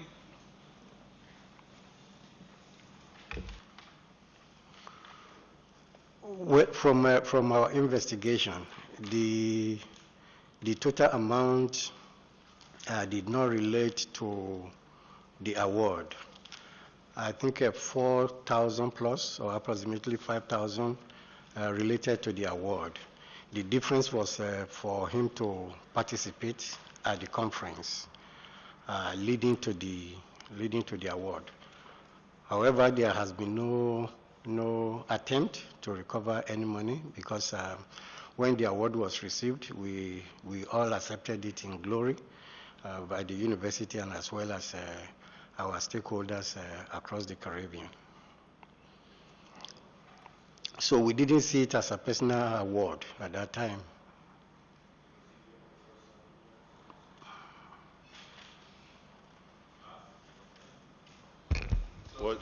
So what you're saying is, when that award was granted, it was regarded by the faculty at the time as being not a personal award to the recipient, but rather something that was enhancing the image and reputation of the institution. University.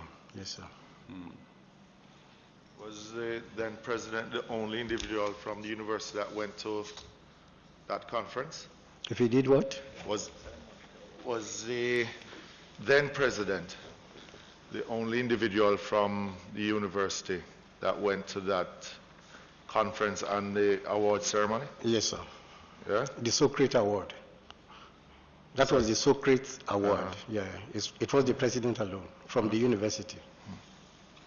And the then chairman of council apparently approved it. This is what the management response is. The university acknowledged that no approval was sought from council for the president to receive this award, but the chairman of council was aware and gave her blessings. The necessary research has been done regarding the legitimacy of the award. While the information found does not indicate that the company that issued the award is illegal, it shows the company utilized this approach to earn income. Outside the function of the awards, the record showed that leadership sessions were held for which the president had registered and participated, and which were part of the funds that he was reimbursed for. So that's the conference you're referring to, yes, a leadership conference. No information was presented to the ministry regarding this award before the audit report was published. The team is currently investigating and will provide a report to council. Which team is that? That's investigating. The ministry. The ministry team? Yes. So PS, where has that reached? So the investigation was done, Chairman, and the report, a very comprehensive report, was sent to the chairman of the new chairman of council on April 29 with the necessary recommendations as would have been analyzed based on the report or the research. Is there, if it's a large report, quite fulsome? It's 20 pages including the appendix, sir. It was also copied to Ms. Beckford and the Auditor General. Okay. And what, in summary, what were the findings? So, as is indicated in the prompt, Chairman, the company is a registered company. It, however, indicated that the approach that the company uses is really of a fundraising nature. So the company actually organizes a conference on a yearly basis. They contact prominent or popular persons in different countries who they believe may be worthy of an award and ask for their acceptance to attend the conference and also to receive the awards based on their perceived work within the country. And so that was what happened in this case. So there was a full conference that was attended, and following the conference, the president at the time accepted the Socrates Awards from the company. So based on the publications that we saw and the review from the international scene, it would suggest that the company really, as I indicated, is not illegal, but the approach that is used in terms of providing these awards could be considered to be somewhat unethical. Now, when the awards, as Professor indicated, was told to us, we saw it as a plus, a signal achievement for the Caribbean Maritime University. And so, as Prof had indicated, it was accepted by the stakeholders at the time, and there was really no further investigation that was done until the Auditor General brought the matter to our attention. So the conclusion in the report, that in the research that was done, indicated that based on the information provided about the European Business Assembly and the International Socrates Award, the Council and Management of the CMU will have to make a decision on whether or not the President should be asked to repay the amount that was reimbursed. Going forward, it is recommended that the university should ensure that due diligence and appropriate research is done on any company or institution that offers an award to the university. Just to clarify, Prof, there are close to I think you said close to $5,000 of the 10 related to the award, and the rest related to really cost of attending the conference at which the award was given. So that close to 5,000 that related to the award was a payment to the company that organized the award? Yes, sir. So it's like you're buying the award from them? I wouldn't say buying. I think that is the process and the policy of the company, that once you are identified to receive an award, you make a contribution to Close to 5,000 US Yes. to receive this award that really has no status. Mr. Chairman, it has been widely covered in the local and British press that this is a made-up honor. It's not real. It's a hustle that this person who operates the Socrates Award Company does, and really the recipients are either gullible or or vain or narcissistic, why they would fall for something like this. And it's really disappointing that our university, or former university president, and the council chairman would have been duped by these, scammers, essentially.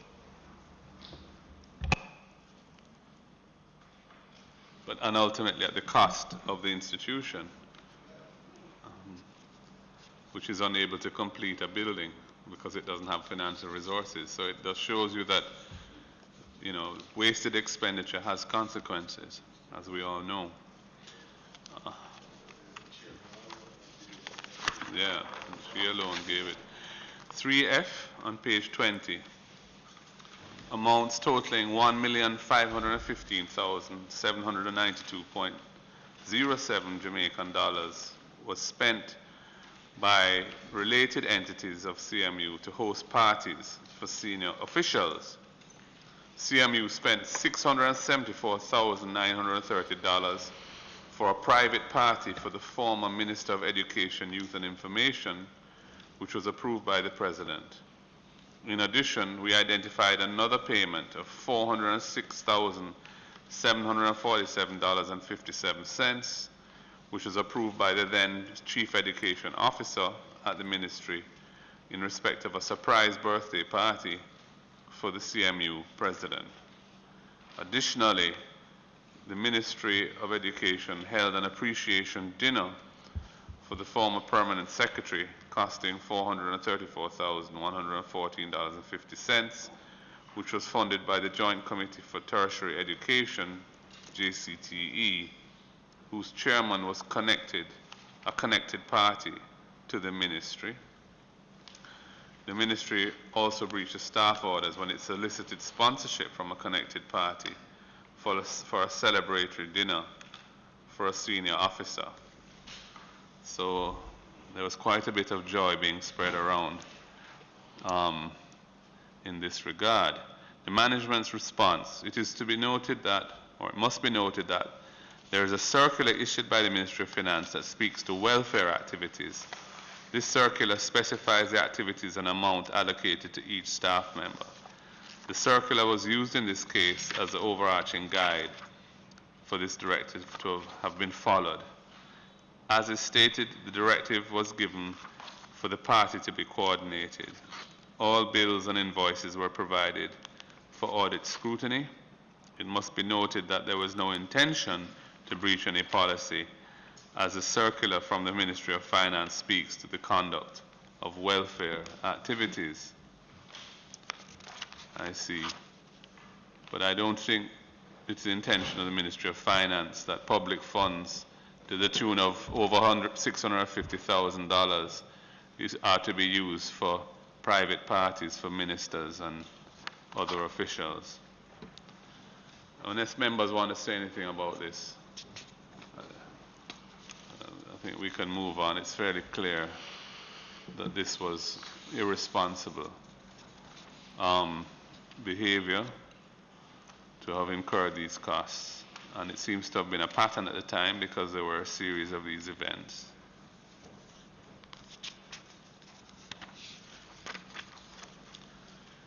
We move on then to human resource management practices. Yeah, go ahead. Sure. Yes. But in the staff orders, does it speak about birthday parties for ministers and heads of departments? I I don't know.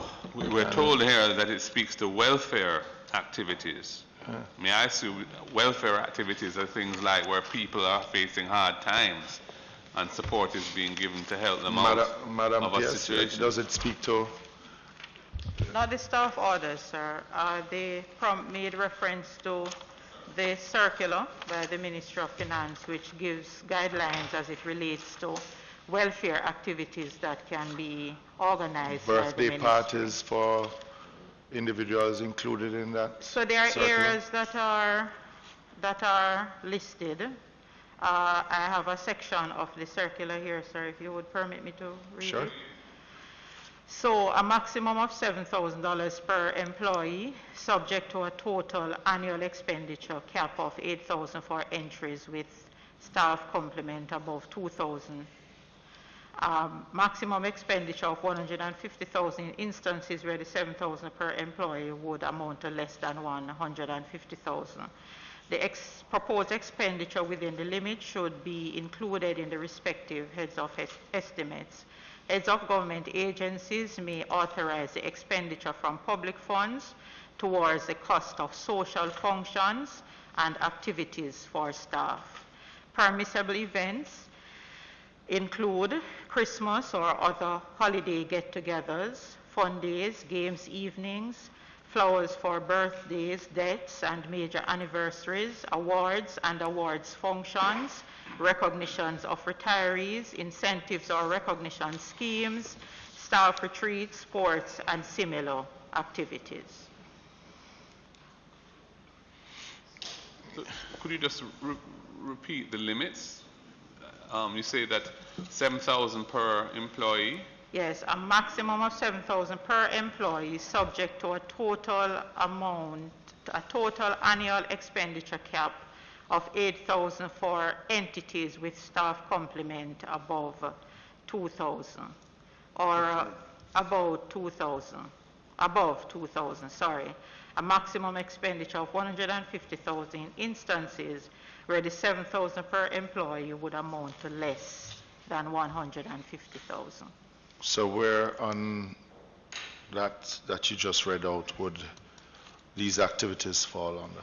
So I can only speak to those that were coordinated through the minister, because CMU is actually an agency or a university, so their guidelines would perhaps be a little different as directed by the council.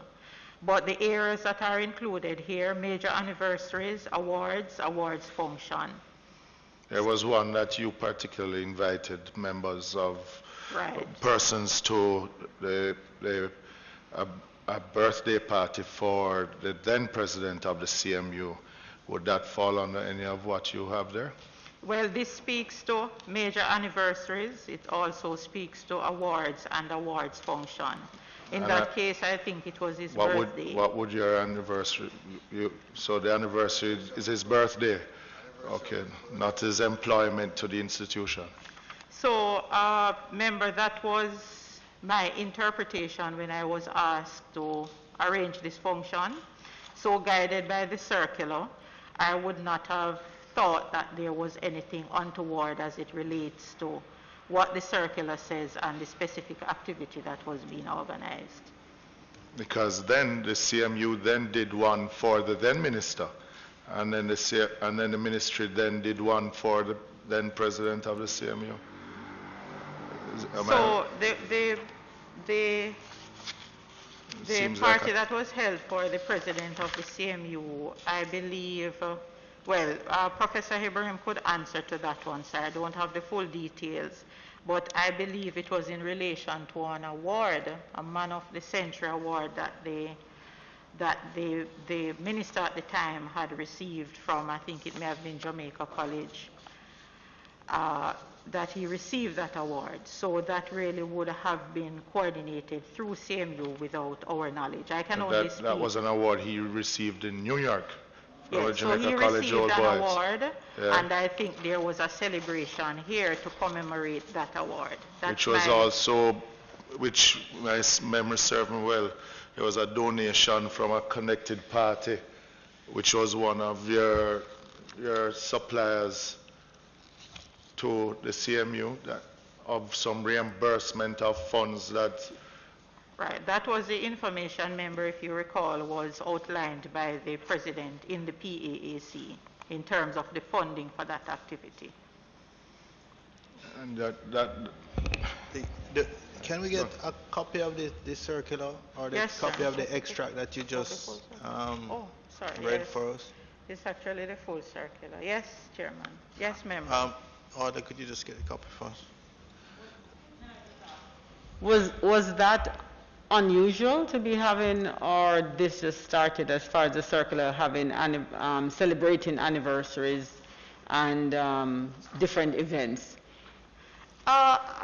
Member, the matter of celebratory activities is something that has always happened since I joined the Ministry of Education, Youth and Information.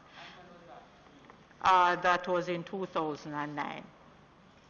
So it's not unusual to have a celebratory activity.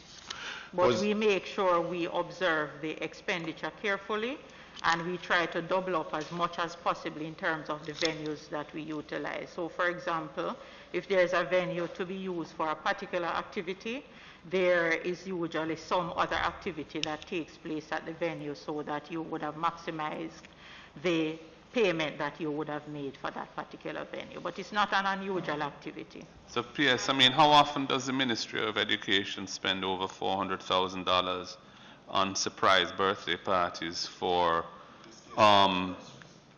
persons, heads of other institutions that come under the portfolio of education, like a university or whatever? How often do you do that? I would have to check that information, sir, over a period, as you would require, and provide that accordingly.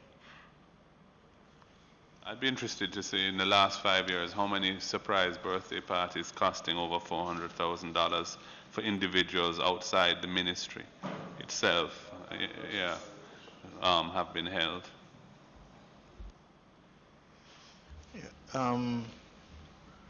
Through you, Mr. Chairman, I'm reading the. You said this is started from about 2009? Well, I can only speak to my experience that having celebratory activities, it's not an unusual event in the ministry. So can we go back to as far as then, when you're presenting Well, that yes, information? we will check the record to see what exists. And that includes entities that are not within the central government. I'm not able to speak to the entities that are not in the central government. Is the CMU in central government? No. It's a public body, isn't it? It's a public body. So in this instance, it was a surprise birthday party for the head of that entity that the ministry was putting on. Yes, sir. At over $400,000, Sorry. Yeah, Mr. Chairman, just for the removal of any doubt, and I want to ensure that we are discussing the applicable matter here. It is not my understanding that these were parties held for the ministry staff. The circular to which the permanent secretary is referring relates to ministry staff.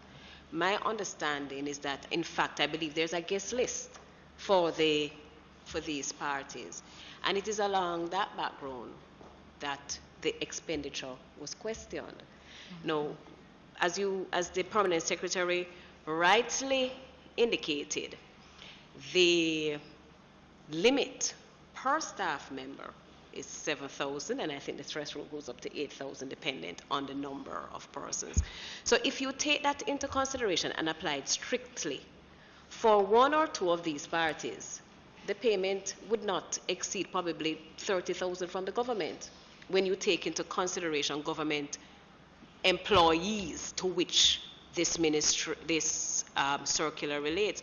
Now, the representative from the Ministry of Finance is here, and I think it would be a good time for her to clarify the purpose of this circular and the events which it should cover as it relates to public servants. Thank you, AG. Member Bounty, you have any objection to us asking Ms. Hope if No. she could clarify it? Ms. Hope, could you please shed some light on what the circular is about, what the limits are, what is it applicable to? Right. I've asked for the circular to be sent to us. I didn't carry it. But I am aware that the circular, the aim of the circular, it came about when consideration was being given to welfare activities for staff. And therefore limits were put in place. But the idea is that that amount is spent for staff activities. So your Christmas party, any other social event that you might have for your staff will be covered by that circular. I am familiar with the contents of that circular, or a similar one, from the days when I was a minister. And I remember us organizing Christmas functions. And I do recall the limits per staff member in terms of expenditure. But the idea was that whether the 5 or the 7,000 per staff member, as the case may be, was for those members who were participating as beneficiaries, as it was a welfare or recognition for them.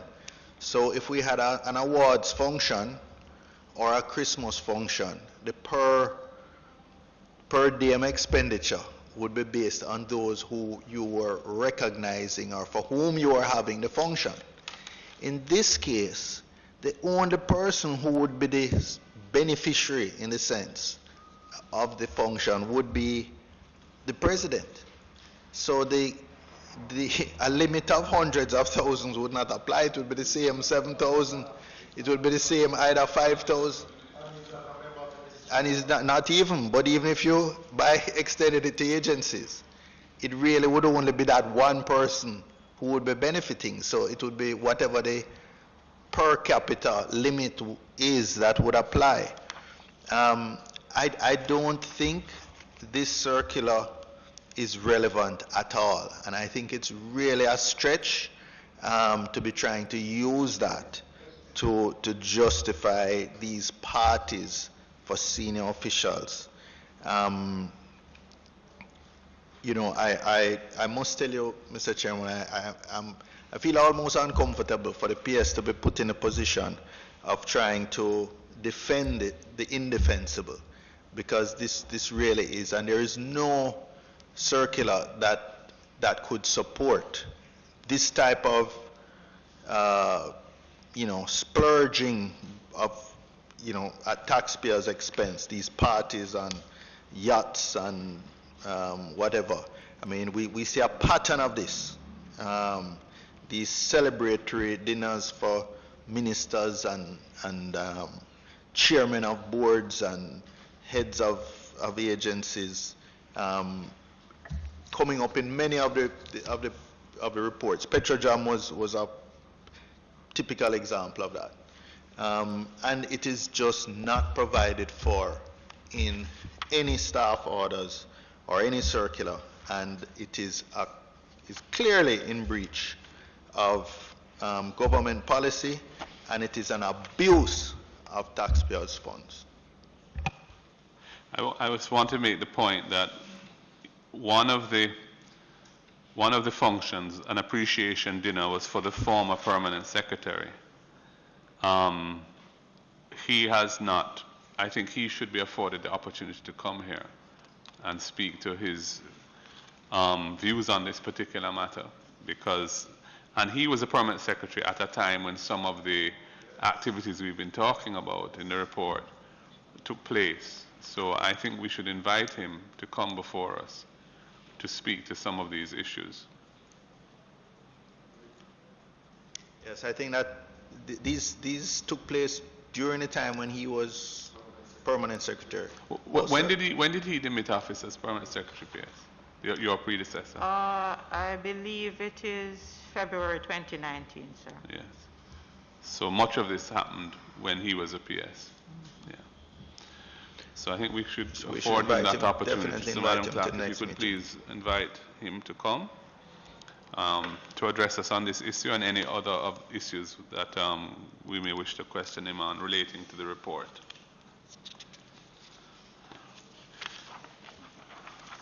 Members, we could,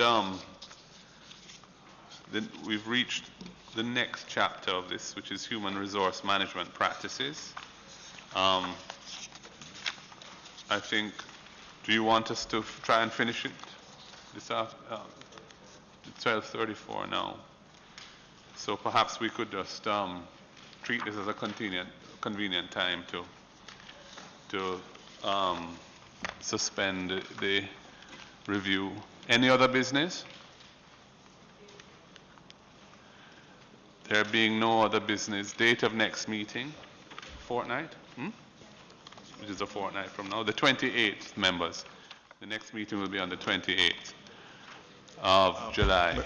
Mr. Chairman, yes. Could we get a copy of the circular, a photocopy? I mean, I know the one copy has been around, but could you just... Yes, it's just a one-pager, so if each member could be provided with a copy. Yeah. Thank you. I haven't had a look at it. I'd like to see exactly how it's framed. So would someone care to move for the adjournment? So moved by Member Phillips, seconded by Member Flynn. Thank you.